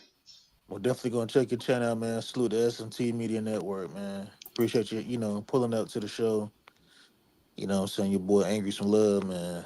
It's just crazy how these narratives go every single year. I'm talking about with these teams. Like there's a brand new champion every year. Yeah. I mean, I guess that kind of makes it more fun to watch because you're on the edge of your seat because you're not saying, "Oh, we already know the Golden State Warriors gonna win," or "We already know the Cavaliers gonna win." Like it's a different. I mean, we should at least see some back to backs here and there. Like it is No, gonna get weird it's seeing a different team win every year. yeah, but the truth is the role players are up and down every year. Yeah. Hmm. Even if you have your two stars show up, nobody else showed up, you still lose. Now Yeah. I would say this, and I brought this up to I want to say I brought this up to EQ. No, who did I bring it up to? I think I brought it to my barber. It was somebody. But I said if you look at this finals, this NBA finals, Hmm. these two teams have two of the lowest payrolls in the NBA, and they're in the NBA finals. This right here is going to be a blueprint going forward. Watch, I guarantee you. They're going to try to have like one quality Uh, star with like a deep team. No, there's going to be a formula going forward. Watch. it's I don't think it's possible for OKC. I don't think it is.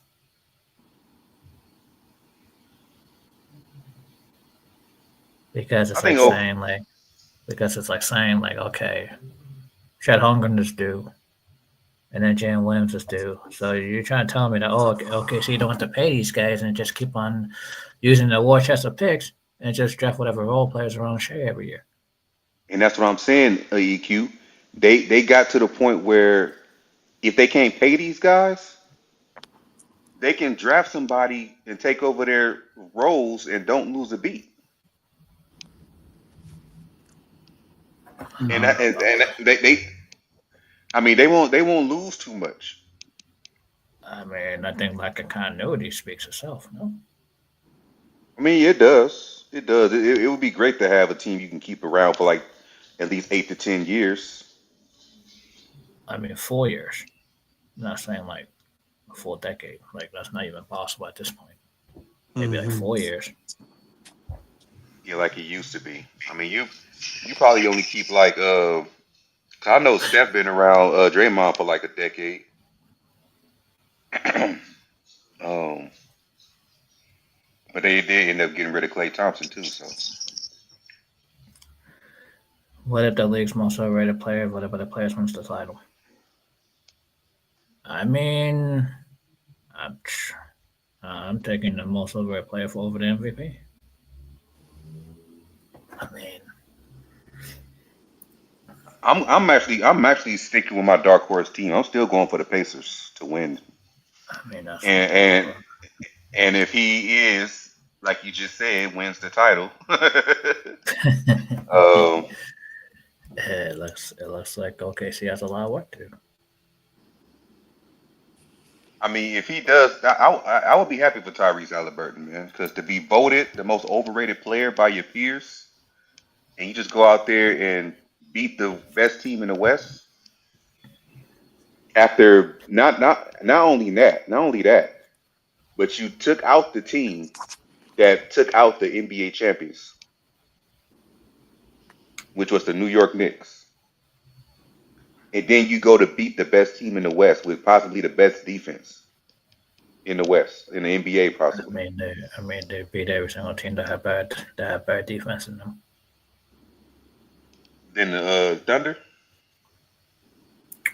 No, I'm talking about Indiana beat every single team that had a better defensive team than them.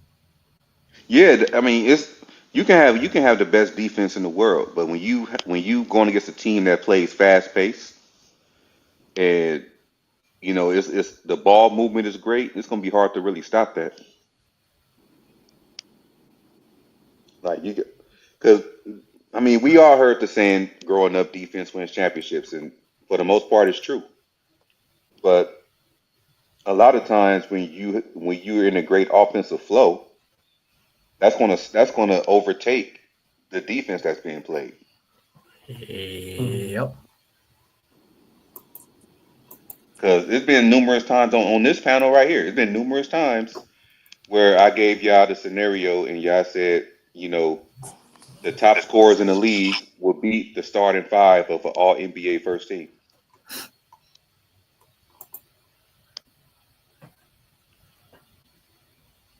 Just the way how the So NBA works.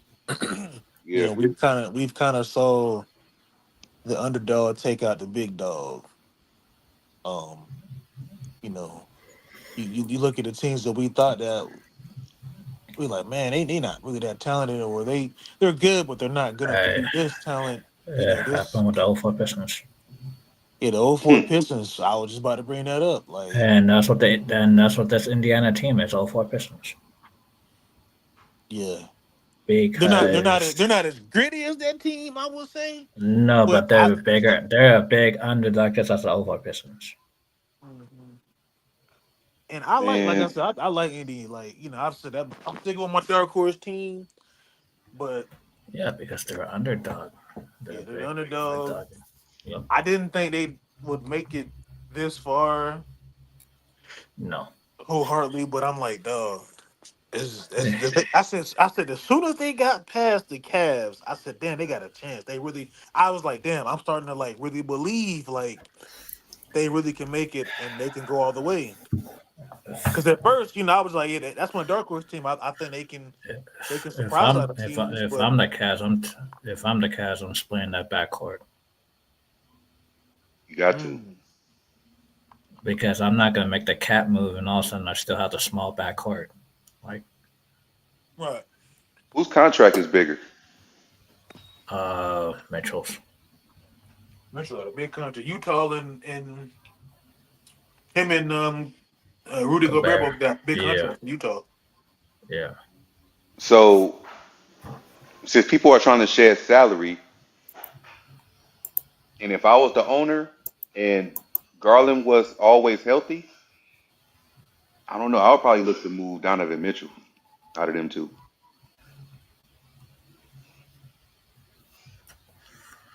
Pending Garland's health. If he was always healthy, you can get kind of that same scoring that you can get from Donovan Mitchell from Garland. You just have to put somebody with defense on the side of him. And yeah, Donovan Mitchell is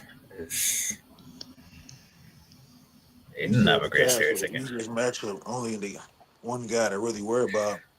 Yep, and that's Mitchell. Well, I think Yep. that series alone, I mean, they started having some injuries. Like injuries started occurring with them, so that's why I kind of could see why it was like it wasn't like the easiest matchup, but it was like an even matchup for the. I, Oh, go ahead. no, I didn't mean to cut you off. I thought you was done talking because I heard a pause.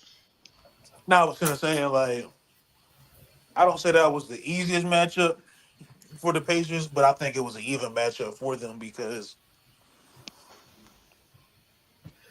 the Cavs actually got guys. They got size. They got a lot of size. But with the Pacers, they just they just run. They're just a run team. They're really fast. That's a team where I just feel like it's you just can never like sleep on them. Like you play stagnant on defense or offense, they're there. Like they're just going to punch you in the mouth and stuff. You're like, oh shit, hold on, like hold on now. I just woke me up. Like I gotta, you know, it's like you're playing 2K and you're down by 12 or something like that. You gotta sit up and stop playing, with your food. And that's the team. The Pacers, Yeah, they just run, man. They're running that gun that team. that's why role players are hard to play with because you don't know which one's gonna be. Hmm.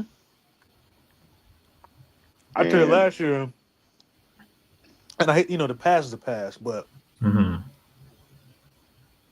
with last year with the Pacers, right? They literally were just in the Eastern Conference.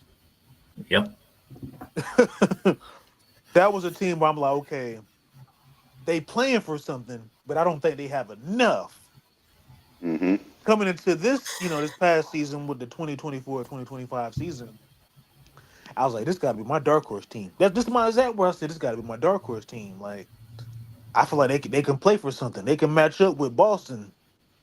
Granted, like their seeding, they weren't a high seed team compared to like Boston and New York,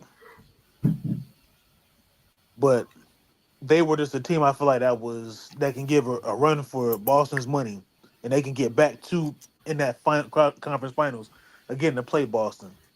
I didn't see the Knicks and Pacers, but I did see Pacers and Celtics running the bat against each other again. do you think the Cavaliers is just like a regular season team, or they just ran into the better team in the playoffs? I think they ran into well, it's a little bit of both. I think they're a regular season team, and I think they ran into a team that punched them in the mouth. I mean, we Who literally did saw that who did Indiana play first? Detroit, No, Milwaukee. Milwaukee. Milwaukee. There you go. I was trying to figure out who the fuck they played I first. said they down there. They gentlemen swept Milwaukee. And they went for Gary Trent Jr. Like when you You think took about it, guys, and you put in consideration, they literally played the same freaking teams damn near in the playoffs. yeah. Literally last year, no bullshit. They literally Eric angry. They literally played the same damn teams last year in the playoffs. They played Milwaukee first round, beat them. They played the Knicks, beat them, Yeah, and two guys kind of then beat the Pacers. I agree. Yep. mhm.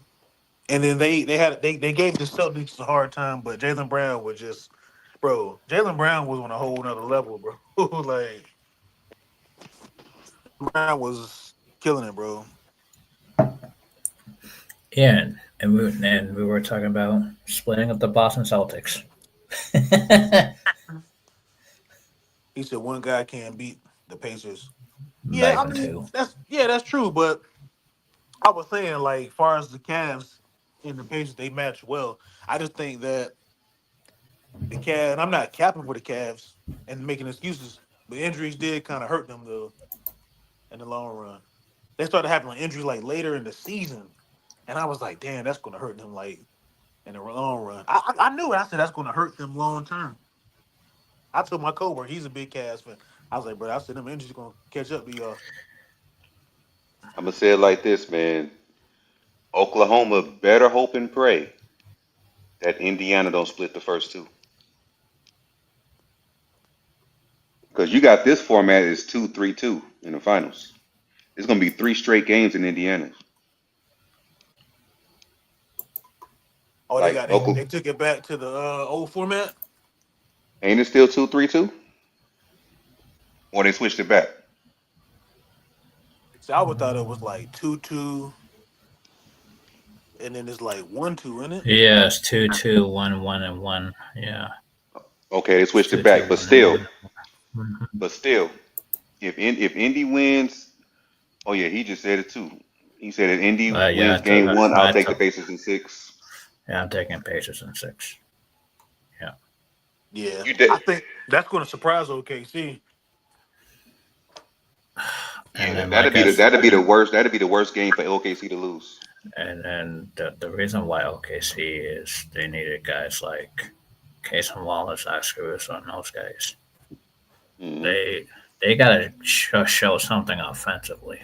Like those guys got by because of the fact that Shea and Jalen Williams went off the last series, and it's Hmm. just now you're facing the Pacers. You can't have a cold game. If I'm Okay. Indiana, I got to look back and look at that series. And granted, they're two different teams, but look at like how the Nuggets was playing.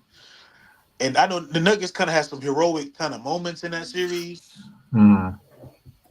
but bro, this is the Nuggets team that was on their last legs playing with OKC. Like they went to 2 fucking game 7s. Excuse my French. Yep, Um, I went for J Dub. like when I look at, I'm like, if I'm the Pacers, I gotta go back and look how they played. Well, from because man, they beat the brakes off Memphis, but it's like okay, the Denver Nuggets was the team that gave them the hardest challenge throughout the whole playoffs. Minnesota because of wasn't that really that bad. I mean, Minnesota.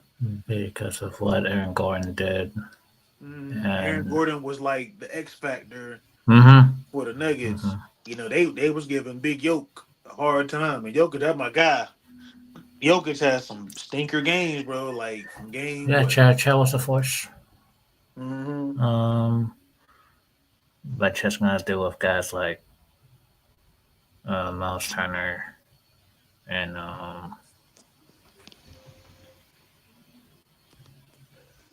oh I yeah, think and for sure. OKC. I think they got a lot of work cut out for them. But we gonna see how this is going to pan out.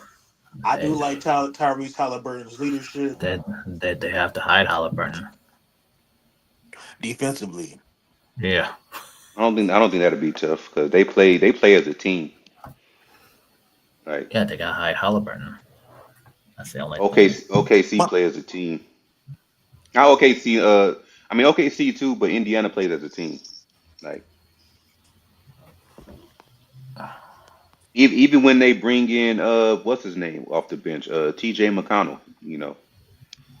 They still got that same kind of flow almost. mhm. And Matherin and Neesmith. Yeah, that's the thing. Like their team, it seemed like Indiana's team is full of 3-and-D guys. Like all of them can play defense for the most part, and all of them can shoot the 3 ball at a decent clip. Yeah. See, my only thing is like with not OKC with Indiana is that they do kind of have some weaknesses, and every team has their weaknesses. But I think their weaknesses could be where they can try to get Siakam out of that interior and force Miles Turner to be like the rim protector. When I don't think that's really they kind of struggle from the rim and contain elites like wing scorers like J Dub and um, Lou Dort and Alex Cruz and those guys and stuff like that, etc. Now, granted, they did beat them regular season, but that's the regular season, and they kind of have some rebounding issues with Miles Turner. Miles Turner, he gets himself in some foul trouble sometimes, and I think he's going to have a hard time. I wouldn't say Hartenstein, but they're going to put Chet and they're going to put Siakam on Chet. Obviously, that's the obvious matchup. But dependence on hot shooting, the offensive system relies heavy on shot making and spacing with the Indiana Pacers. But their strength, man, they have elite offense, ball movement. I think they lead NBA in scoring and assists. Um, they got a couple of playmakers and Nimbard. I like Nimbard. I like TJ McConnell. Um, they create constant pressure on defenses, and I think this is going to be a really good series, guys. I really do. I think this is going to be a really good series. Um, the Pacers, I think they have like one of the deepest benches in the league. If we're being technical, like Obi Toppin, I forgot about him. He's a very high energy guy that can get high minutes, Yeah, without shot ball. the former New York Knicks draftee. Yep, Obi Toppin, bro. His brother plays on the Knicks. Well, I don't think he's. Yeah, No, he's a G League, I believe. yeah. All And right, as far as okay, go ahead. who y'all think gonna be the X factor for each team?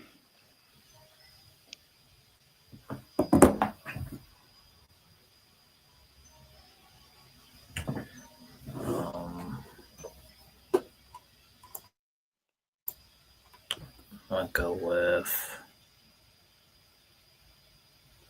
Mm, I'm gonna say either Nimbard or Neesmith for the um the Pacers, but I'm gonna say Nimbard. I think he stepped up massively in the playoffs, even from last season. Especially in big moments. Um,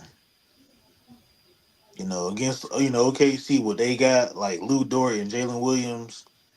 Halliburton. Like you said, he may face some double teams and traps, but I think Nimbard's ability to handle secondary playmaking, I think he can hit some open shots, critical moments in the playoffs. And he'll probably have a task where he got to guard like SGA. They might have him guard SGA because he's a good defender. I would definitely put my best defender on SGA. And then the X factor for the Thunder, I would say Chet. And this is why I say Chet. I know this is it's kind of tricky, but I think on offense, I think he stretches that floor so well. He punishes the drop coverage with his shooting. And he cut. Bro, I would see him cut the ball so well against Denver. Like even with Aaron Gordon, bro, I was like, dog, this dude, he been cooking, bro. Um, and he's defense. His anchor on defense. He has a really good block. He's a good block shot maker. He can alter it. And drives and I think he could switch on the wings too. He's going to give the wings a hard time on the Pacers. Um, but I think if he dominates the paint, I think this series can go to OKC with ease, bro. I hate to say it. It just depends on because they got two good coaches. One coach he's been there before. He's won an NBA championship. Yep. One coach where he hasn't been there before, but he's familiar with some guys that's on the team, like Alex Caruso, for example. Um, and I like to mention like Obi Toppin as one of the bonus guys on that, as I said, X Factor off the bench, and then Alex Caruso. If he gets hot, from the 3-point line, and he plays defense, um, OKC, yeah, they OKC this deep, bro. They just got too many damn players as legit. He said Lou Dort is going to terrorize Hallie. You are going to see graphics like Hallie hasn't made a field goal in 3 quarters. See that? See, I agree with you, SMT, to a certain degree. But I'm thinking like you have to put Halliburton in situations where he would have to play more off the ball. You got to show OKC something different, and this is what coaching comes in. Coaching always matters when it comes to sports. If I'm Rick Carlisle, I'm not showing my hand too much unless we get if they got to get desperate. Teams like Indiana can get desperate if they're down a large margin, but that's when you gotta Hmm. trust your bench. and they got a bench. My only concern with them is just the defense, though. He said you're going to need a few guys to defend against foul trouble with the man rotations. Yeah, we just got to see. Like, okay, so I know we have our predictions and stuff. Um, I'll say this: Game one is going to tell us a lot how this series is going to pan out. That must be Sophie in the background. Sophie Yeah, she's wants. sitting by me barking. My bad. No, you She get wanna. Sophie. Sophie cooking too. She want to get in this cooking. Yeah, she's trying to fight me because I'm not looking in her direction, so she barked to get my attention. Oh yeah, she like that's a woman for you, man. You know, women they love attention. You got to show the ladies attention, man. She's a lady. Yeah, she is a 4-year-old lady. She about to be 5 in August. I'm Oh gonna go yeah, Patrick. I'm gonna go New York Patrick baby. Matherin. Go Matherin. Who was that? I I think I think I both think Matherin for the champions. Pacers. I think both champions got to show out. Pascal Siakam and Alex Caruso. They got to show out. I know Thomas Mhm. Bryant is also a champion, but I don't think he's gonna be a factor like that. Uh, But I think Pascal Siakam and Caruso got to really show out for their teams.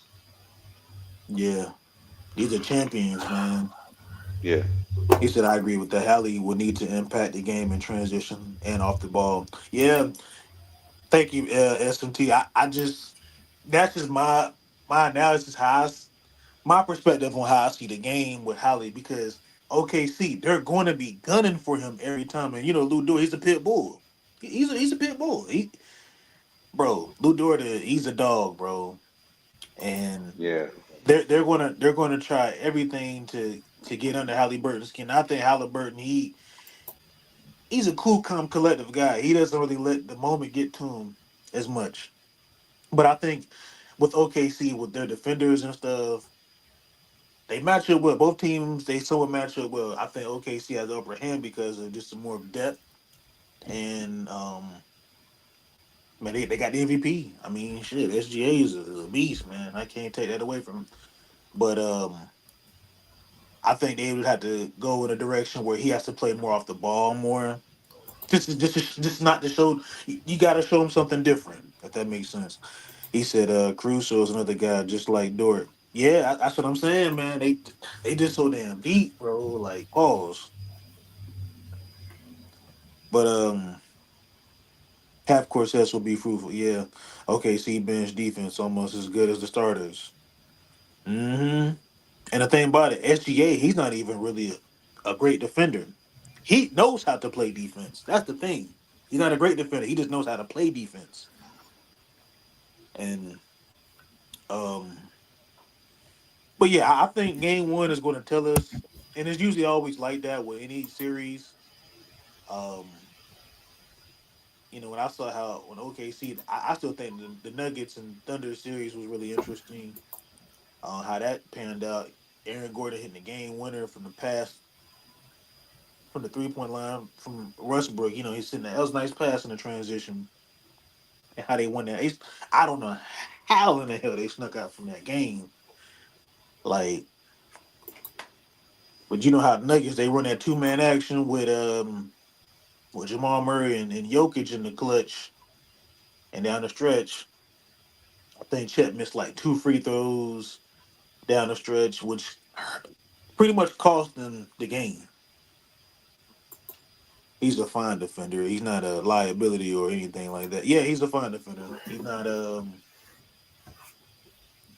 not like this elite defender everybody's ramping over. Like, I think he can turn into that. He can be that player. I think it just requires a lot of energy because we know that he's an isolation kind of guy. People like to compare him and they want to throw his name in, conversations that I don't think he should be in yet. And I'm not hating anything. I think he can be just as great as, the all time greats. Not greater, but they put him in conversations like Kobe Bryant in comparison. This is the media. We got social media. You got ESPN. I'll ask you the comparisons I knew it. You got some of these, these YouTube, cats on these YouTube platforms. SMT, you should know, bro. I, bro, I just met you tonight, bro. I'm pretty sure you know that you probably done saw on these YouTube streets that they're comparing SGA to Kobe Bryant, bro. Well, here we go. I've heard that Kobe was the closest. I heard that SGA was the closest thing to Kobe than Kobe was closer to Mike. Yeah. And I had to really, you know, dig deep into that, pause. Um, and I said that people forget that Kobe Bryant was not just an offensive player. See, that's exactly my point. This is crazy. You got a guy who's a 12-time all defensive team, and 9 of them were first team. Like this dude was a defender. He lock you up. This was not just an offensive minded guy. Until I see SGA on a few all defensive first teams, I'm not making that comparison yet. Yeah, SMT, bro. It's all hey, we cooked on this. I don't know how many times we done cooked on this, but it still kind of bothers me. I don't know about anger and EQ, but from the expressions of EQ, you can tell it bothers him too. I'm not on camera, so I can't really express my emotions and my thoughts and feelings.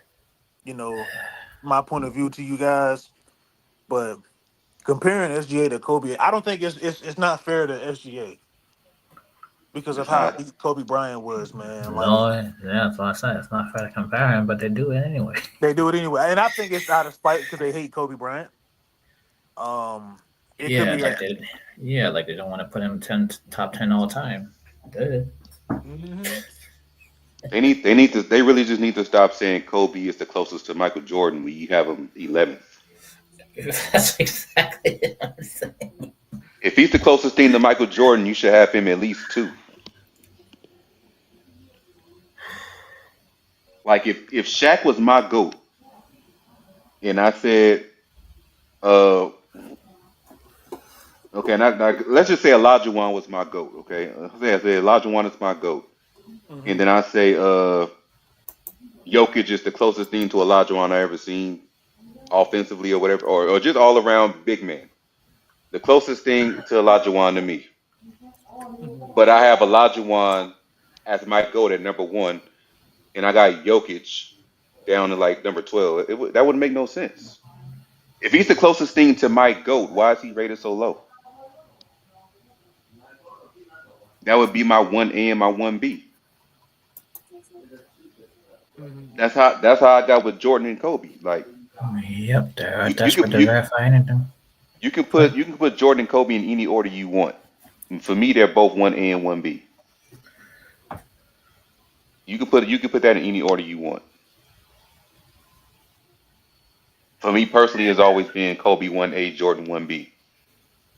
Because I always believe there are times where the student can overtake the teacher. But Mhm. I'm not mad at any order you put that in. If you think Jordan is the GOAT, great. If you think Kobe is the GOAT, great. I mean, I just don't understand mainstream media the way they rank stuff.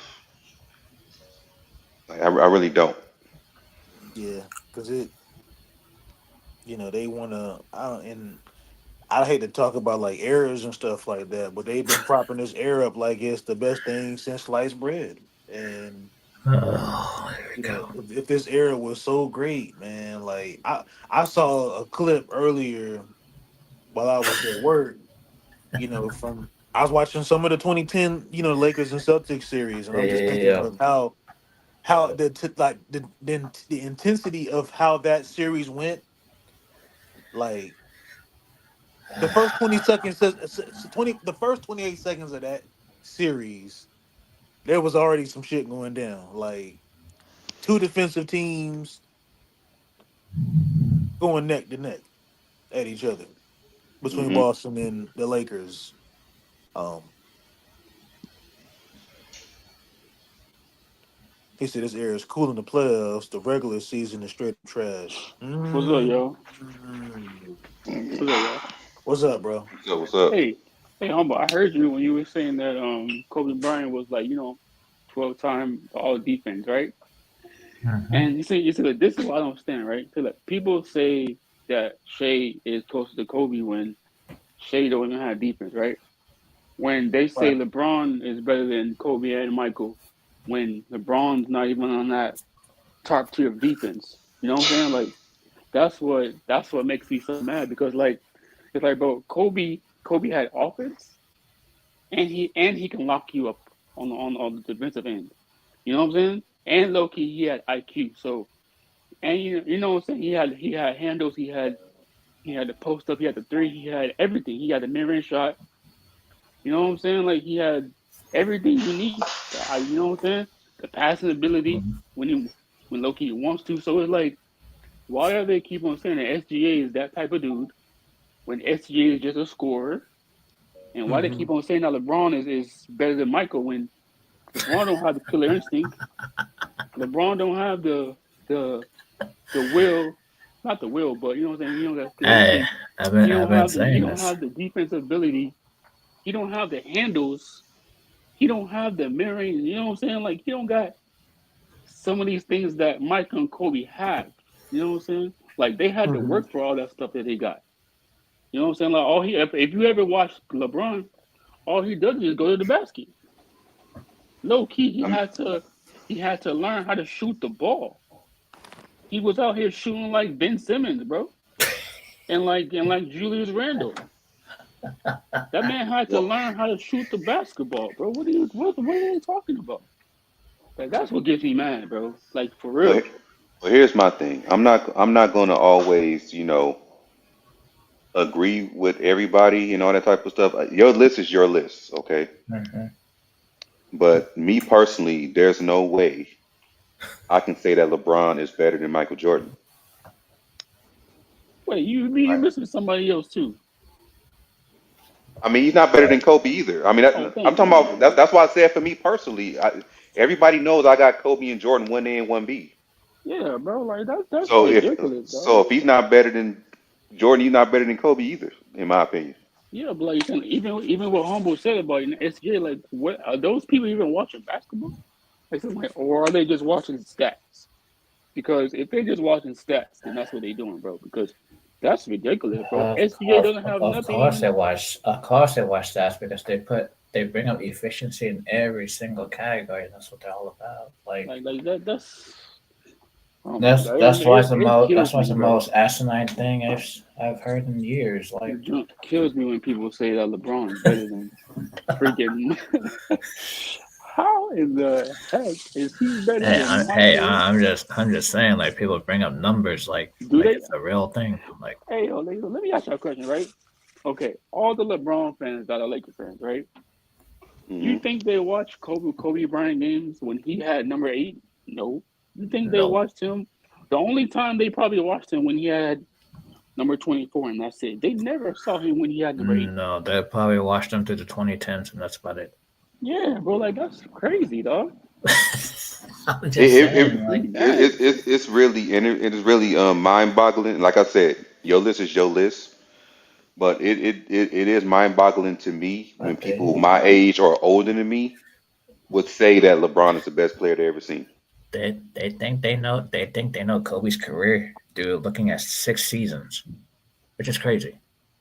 Right? Yeah, because half of them ain't really. They started watching basketball in like the late 2010s, bro. Like, Exactly. When Exactly. I first started watching basketball regularly, Jordan was starting his second three-peat. That's No, how I knew how good that 96. motherfucker was. Like 96. mm-hmm. I got introduced to somebody winning three straight championships as a kid. That's how I know this motherfucker was good. And then that's Yeah, just said the eye no, no. test, bro. The eye test told you something totally different than what these little motherfuckers nowadays that sweeping down in no Wait, basketball. hold up, bro. These folks, Hold up, bro. look, What eye test, hold on, dog? lad. Hold on, Lakers all day. These dudes are supposed to be so-called basketball savants, but swear up and down that the eye test doesn't matter and stats are facts, bro. stats don't deter everything, bro. It don't really mean a lot when it comes to basketball.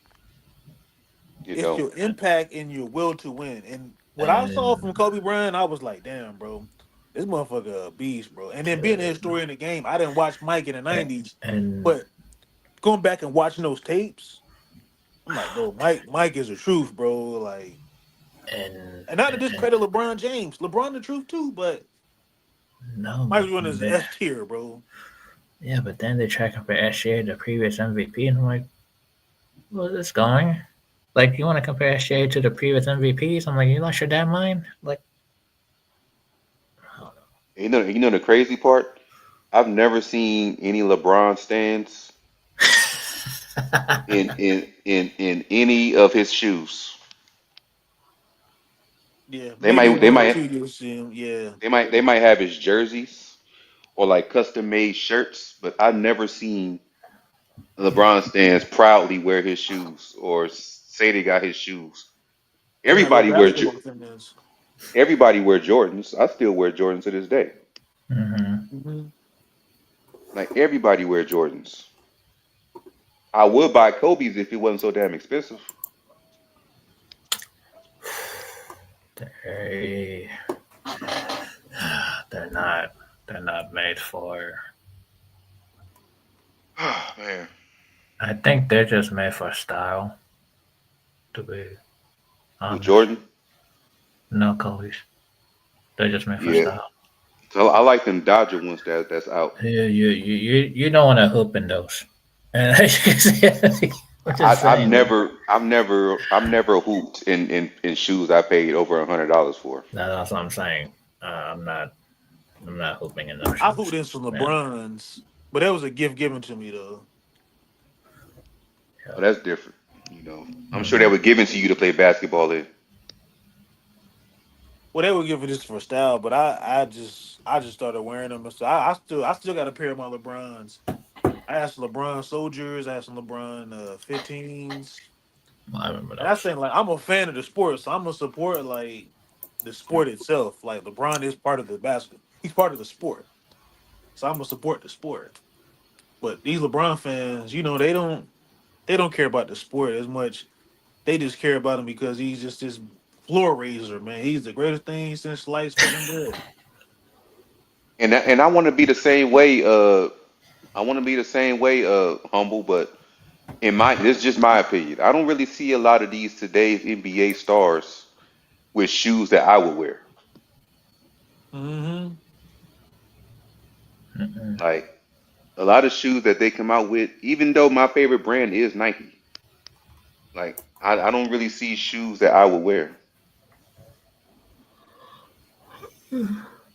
And I can't go wrong with Jordans because Nope. they still look good to this day. Even some of the remix ones they be coming out with. But yeah, y'all. Mm-hmm. I'm working on getting another mic. Hopefully the new mic I get will sound good. I'm also waiting for my first ever laptop to come in the mail. Supposed to be here tomorrow. So hopefully I can build like a mini audio studio and I can start sounding more professional on these live streams. But the mic I was using, I sent it back, got my refund. And I bought a cheaper mic. I did my research on it before I got it. Um, the same price I used to get that one mic. I spent about a little less getting this mic, audio mixer for it, an arm for it, and something else. I believe an XLR cable for it. I had, so I'm working on getting another mic. Hopefully everything will be coming through in the mail within the next couple days, and I'll be Yeah. set up better. Congrats on getting a new computer. I think the computer is going to be a whole lot more. It's going to be like a dynamic use for you because you can, set up like your StreamYard more platform. You can save your uploads and stuff like that. And it could be compatible with your mic, where it might make you sound have more of a clarity sound and stuff like that. Mm-hmm. So Mm-hmm. I think having a computer just it works wonders People were talking about, man, I don't use computer. I use iPads and tablets. I'm like, bro, there's nothing like having a computer still, bro. Yep. Yeah, even StreamYard tells you that you sound better if you was using it from a laptop or a PC. The Yep. desktop. Yep. Yeah. Yeah, So you gonna see a major difference once you get that computer angry. Trust and believe, bro.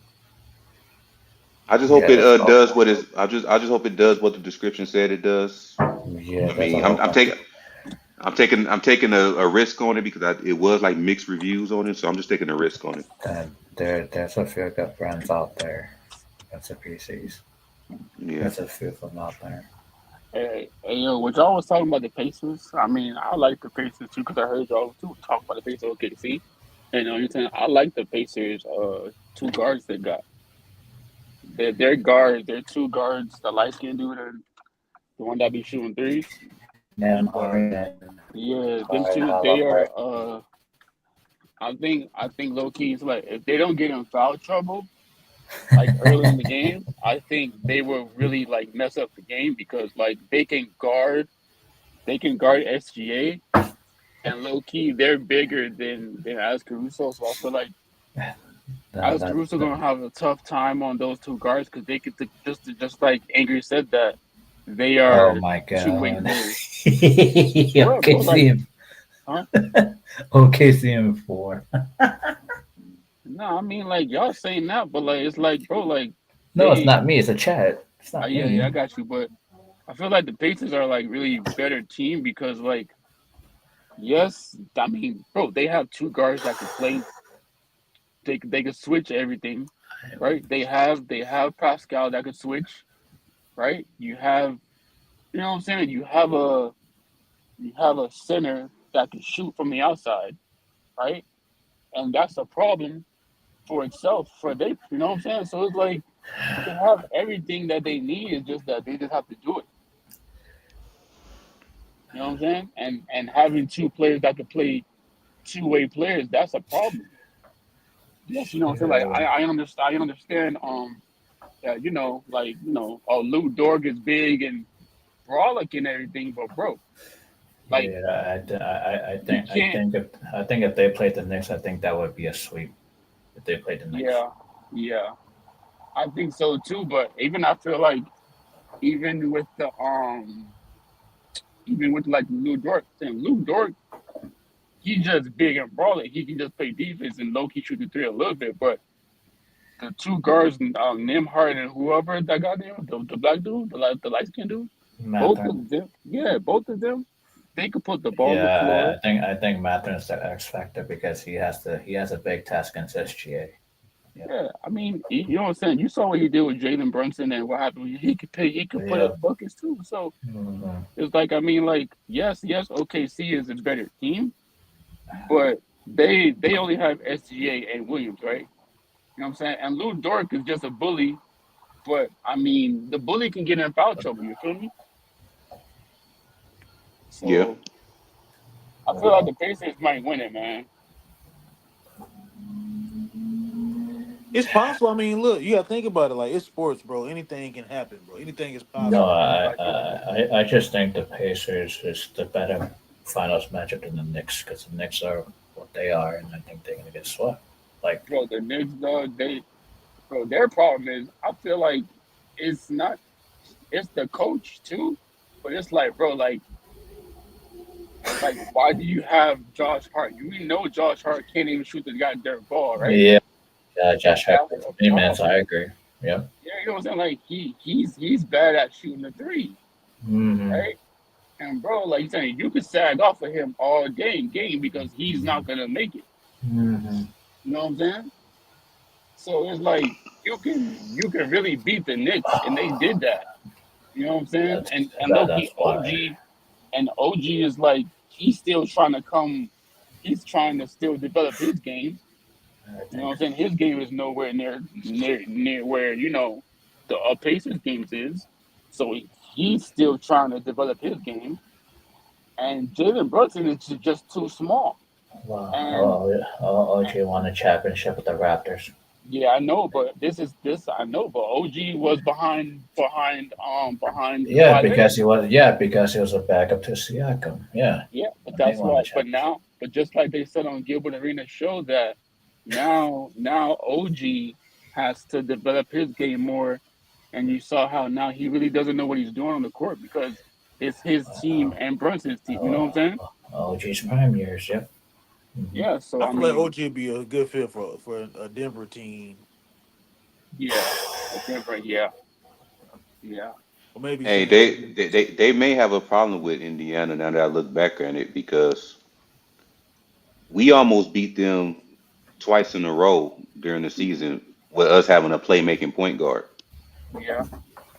Yeah, Luka. The team that all the teams they beat in the playoffs didn't really have a playmaking point guard. Mm-hmm. Or guards that they low key they can guard. You're saying they got two guards that can guard and shoot the three and put the ball on the floor. So See, I that's a think with tough thing. OKC, I think what they gonna struggle is where they're not playing against like high dynamic IQ basketball players. Like that's why I said that second round really kind of threw them off because And they're it was not like, playing. damn, bro, They're not playing the most dynamic offenses in the game. Yep. yeah. Like if SGA is not getting it going, and you kind of like if you can slow OKC down, and then Mm-hmm. Yeah. if SGA or it just moments where SGA will get in foul trouble. That's why I feel like that's where they'll have like some problems going Yeah, forward. because they need a guy to initiate the offense, and Hmm they need some protection while SJ is off the floor. Which Yeah. Yeah, I think with stronger bigs would give Holmgren a hard time. That's why I said he has to be the X factor But going forward for this NBA but but Finals. if but it, if we go Ang if we go to Siakam and Turner, then props to him. but angry but like angry so I mean not angry but humble like for me I mean like I understand what you're saying about Chet but I mean bro it's like you're playing against two bigs you know what I'm saying you're playing against Pascal Yeah, and yeah, I know. Yeah, you know what yeah. I'm saying so That's that that's so why they're that's like why you got Hart. That's why you got Hardenstein next to him. yeah but I'm saying. Hardenstein come off the bench though you feel me No, he like starts, bro.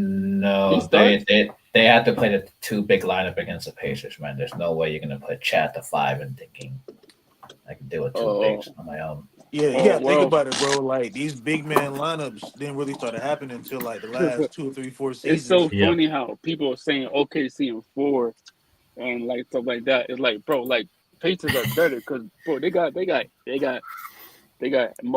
that dude. What's his name? What's the name? The dude? No, the center for the Pacers. They got Turner. Turner can Miles shoot the Turner. three, right? Pascal can shoot the three. Whoever that, who's their small They forward? got the former Laker Thomas Bryant. Yeah. I'm with Brian, but who's their small forward? They got Matherin. They got Neesmith. They Yeah, got Matthew and Neesmith can shoot the three. You know what I'm saying? All those players. like I said, Matherin needs to start hitting threes because this is a serious team you're playing against. Like I have a feeling that Rick Carlisle is going to be the better coach this series too. Rick Carlisle over what's his name? Dagnant. Dagnall, yeah, Yeah, Dagnall, Rick Carlisle going to yeah. be the better coach. He going to show there's levels. Well, Yeah, yeah. like I said earlier, man, he got the championship pedigree and experience. He's been there before. He's been in these moments. He's got the Yeah. defense. He's got the defense blueprint. Wasn't he the coach that beat the Heat? Yep. Yeah, that's 2011. Yep. He- and that Heat team would probably Hey, demolish this OKC team. Oh yeah, You had with a Bron and you had Bosh a young Wade. LeBron, a young Wade, young of Bosh. Bosch. You had a Shane Battier. They had a whole squad over there too. Hmm. But yeah, he about to show there's levels, man. Like That's why I said I didn't understand how he got fired in Dallas. he probably Oh, said something behind the scenes. That's usually maybe, what always happens. Yep. maybe, maybe he just didn't want to coach Maybe he didn't like the style that they were building the team in Dallas, so he's like, I don't want to coach this team because he wants like he wants to coach like his certain style of play, not the Dallas style of play. Because it's like Rick Hall can't deal with guys like Luca because Luca's such a heliocentric player. It's like, no, I don't want to build an offense around this. I want to build it around an offense like Halliburton. And Hmm. it's well, because Halliburton's game is similar to Jason Kidd's game. Yeah, if you look at it, you could, I guess you could say he thrives with a playmaking point guard. That's like his style. Mm-hmm. Mm-hmm. Then a guy who's trying to get his. He was probably the one that said trade for Luka Dončić on draft night. Yeah, he Mm, never. I mean, because I mean, I I don't know know that if sounds crazy, Carlisle. but I did hear that it was rumblings that the Dallas was going to lose Luca in the near future, and I think Rick Carlisle had some comments to say about how he didn't want to lose Luca, and Hmm. that he was the future. Because it just seemed like the writing on the wall was destined to happen for Luca, like to not be on that team long term. I never thought he'd be, and it's easy for me to say that now because he's on the Lakers, but I'm just looking back. I'm like, bro, he just don't even look like a player that would be on this team long term if he doesn't win a championship. Who, Luka? Who we talking about? Luca on the Dallas Mavericks. Oh, yeah. Yeah, Because I mean, but like, do you see why though? Because do you see why now? Because his freaking defense. You know what I'm saying? That's the problem. You need defense nowadays. You can't have a point But guard. it's not that. It's just that it's just the situation is like, what can you do for me now? yep, That's how I'm looking at it. Like even with like Jokic situation in Denver, like Jokic got a championship out of it in Denver.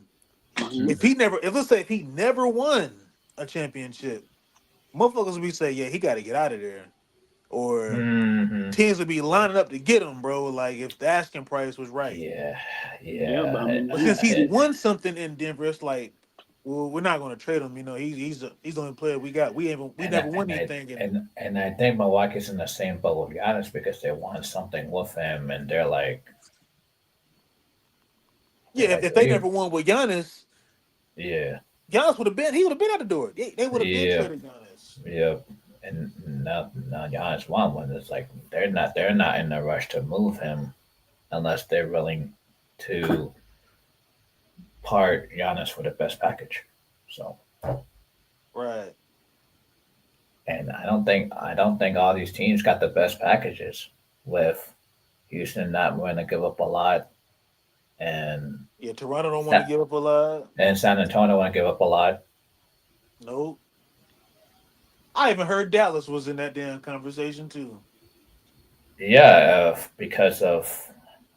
because they got expiring contracts in PJ Washington and Gafford that they don't want to give those guys 20 plus million a year on a new contract when theirs expire next summer. Hmm.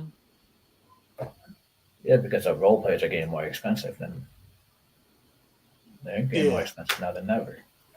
Right. And I blame that new CBA, Eric. We you Yep. know we both agree that we hate this CBA. Yeah, like Michael Porter Jr. got all this money. I'm like, oh my god. Yeah, because he's close with the Cronkies, and Yeah, that's you what I'm know saying. That's he crazy. he played well in the finals when I thought that Aaron Gordon was the best. Hmm. After okay, you had Jokic and then you had Murray, then it was Gordon. How Hmm. in the hell did MPJ get a contract like that? Because he's close with the Cronkies because they from Mississippi. Yep. Hey, Yep. yo, Homo, do you know why? Do you know why he got that contract? Yeah, he's What's pretty up, close with the Cronkies. Yeah. Nah, yeah, because MPJ got that contract because what the heck he did against us? He killed us. That's why he got that damn contract. Oh my bro? He god. bro he was not the only one that was beating the Lakers up, bro. That whole team in general was I just know that, bro. even with Jamal Murray, bro. Yeah, no, he was. I'm saying like he was the one that helped that team out too, though. So you know what I'm saying? Like But that's not the reason why he got that contract though.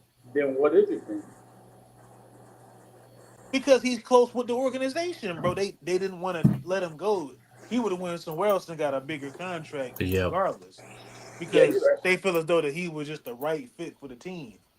And he's real close with the Cronkies, bro, the owners. They know they've been knowing him since he was in high school. Yep. And Mike Malone knows his dad. So Lakers all day said that he got paid because he's beige. He beat the Lakers up. Lakers all day. I don't even think you believe that. No. He wasn't even the you, best player on that team. On that No, it series. was it see was Bruce Lakers all Brown was day. the one beating up the Lakers too. yeah, it was Aaron Gordon. It was Jamal Murray. Jamal Murray. Jokic was being Jokic. We already know what's Yeah, going yeah, on. we already know everything about Jokic. That he's not guardable. I mean, we already know Luka's all day. I mean, not Luka all day. Lakers all day. Luka. He hypes up all the beige role players. Yeah, he just right. Anybody beige, he raves. What? Here we're gonna go to Max Christie all over again. Oh, He Lakers all day. He really sit here. You sit up here on this panel and he's say, talking about Max Christie being a two-way player. I'm like, oh my god, "Yeah, I saw it. Here we go." man. Yep. You sit up here and said that the reason why he got that high contract was because he beat the Lakers up. Oh man. Well, he wasn't even he wasn't Jamal even the Murray third game best winners. fucking player on that Ja- series, bro. Jamal Murray had the game winners. My God, that was Bro, sick. Jamal Murray was killing the Lakers those two playoff series back to back. Yeah. It was embarrassing, bro. And Aaron Gordon gained those rebounds, man. Shoot. Rebounds. Shit, I think it was 2023. Bruce Brown was just he was getting in D'Angelo Russell's head, bro. Like he was steals in the fast he was break. playing mind games with D'Lo, bro. Like Nah, that's why we had to trade D'Lo and go get. Oh boy, yeah, Finney Smith. I mean, he's all right, but he's all right. He ain't that bad. I just still think it's amazing that Brooklyn traded for D'Lo twice in his career.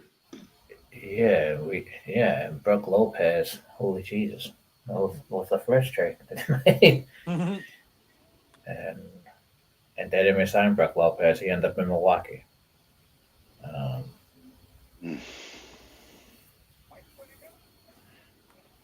And Yeah, that's crazy, man. Lakers all day, bro. Nah, the most crazy, disrespectful thing he ever said on this panel mm, was we lost the game because Max Christie didn't have help. How did I forget that? what That's game the was most that? I don't know who it was against. It was sometime before the trade deadline. It said that we lost because Max Christie didn't have help. That was funny. That's why I think he a troll, man, because ain't nobody would say that but him.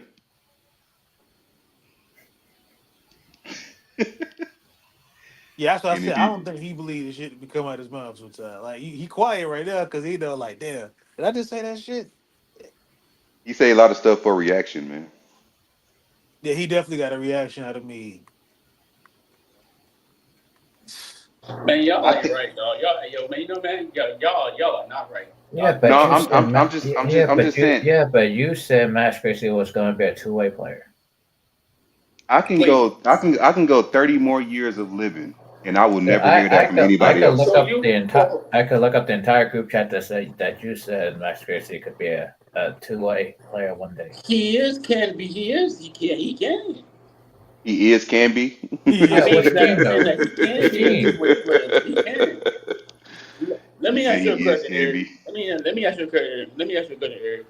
So what? Okay, other than the defense, right? What else does Max have to work on? Finishing at the rim. What else? It has I three would, ball. yeah, Like that's what? not that's not the corner. Like Yeah. Okay. Okay. What else? What? You want me to say what? mid range two? What else? I'm okay. That's fine. That's okay. That's okay. That's cool. That's all. What offensive? That's all offensive game. He Yeah, has. the offensive bag, exactly. But You that's told why. us. You told us besides defense. So what is left? Yeah. That's what I'm saying. He could play. He could be a two-way player like the Pacers two guards that we named. He could be just like that. That's why I said he could be a two-way player. He just need if he just focus on finishing at the rim better and be able to shoot from anywhere that's not just a corner, he'd be super solid. But Lewis. that's what I'm saying. Like that's what I'm saying. Like that's why I'm so mad that we gave him up for. I'm not mad. I'm just pissed off that we gave the young player up for Mr. Wonder Boy that just give us. Hey, you know what? That's the problem. I think this is another reason why Dallas didn't want to trade for Austin Reaves because they didn't want to end up paying him $30 million a year, and they probably got the info from somebody. I mean, who knows? Only person that probably give us value for not Max Christie, for Austin Reeves without worrying about don't even care about paying the contract is probably the Wizards. If the Wizards don't care, then give us. I'll take Marcus Smart out that deal. No, give me that number 6 pick. Since they're so stupid these days, just give us a number 6 pick, and then we'll draft. I would definitely get him Austin Reeves and Rui for the 6th pick. Yeah, so we draft a center. They can have it. We can draft the best available center at that moment, and then we can still keep we can get in the 55th pick out the deal too. Go ahead, take it. Mm-hmm. We'll have a roster spot open for free agency. Yeah. I'll do it. I'll definitely do it. Yeah, that's something to consider. Hey, yo, Eric, how much money will we have if we trade Rui and Austin Reeves?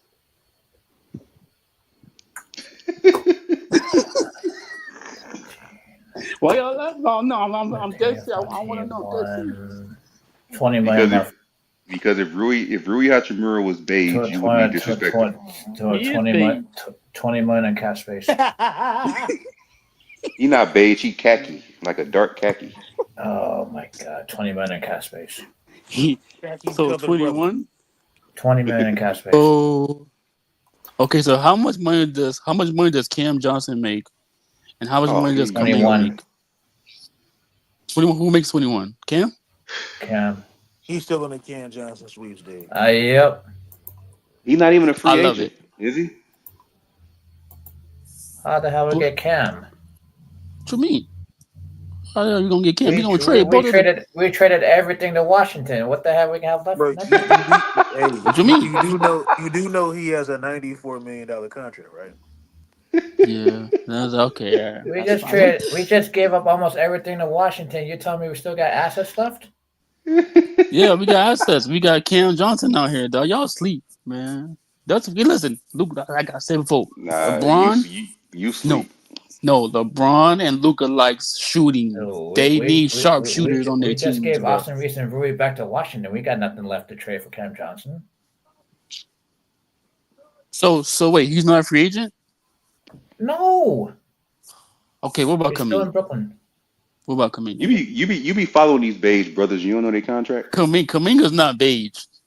Okay. I'm talking about because you always bring up Cam Johnson like every episode. Because he brought a Kaminga because his sister knows Kaminga. Yeah, that's why I know him. Oh, you know what I'm saying? God, But I low key like Kaminga's game though, bro. Like his game is.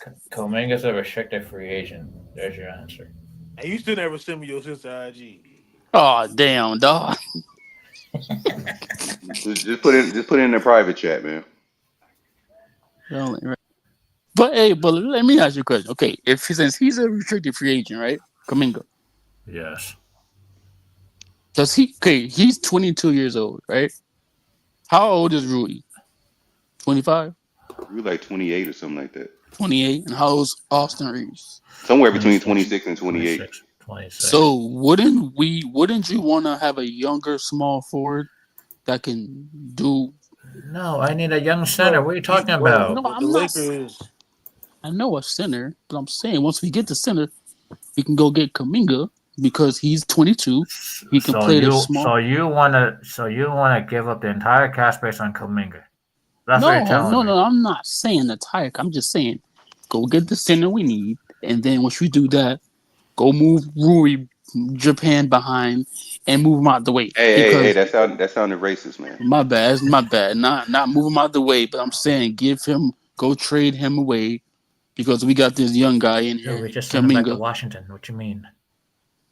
That's fine. I don't care. Do whatever you want, but I just feel like even go give up Dorian Finney-Smith, God dog, because he ain't doing crap either. He ain't doing nothing either. Gave us how many? I don't even know how many points he gave us, but he ain't do nothing either, dog. Like, how old is it? How old is it? See, this is what I've been saying all along, that role players are not two-way players, man. It's what I've been saying all along. Yeah, I've been saying that. But yeah, I understand that. But bro, like, not everybody's a scorer.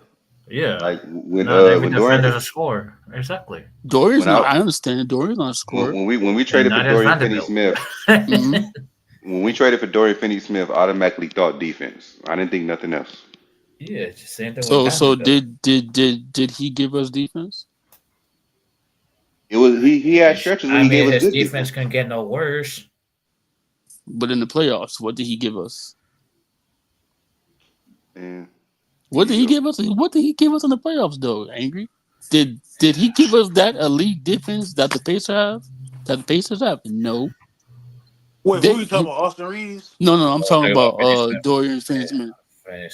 Did you know what I'm saying? Did he give us that elite defense that he can guard the best small forward? You know what I'm saying? Did he give us that defense against Michael Porter Jr.?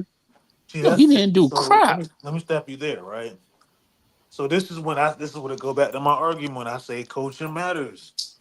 I think Redick might have not put him in the right situations to counter whatever Minnesota was throwing against the Lakers and whatnot.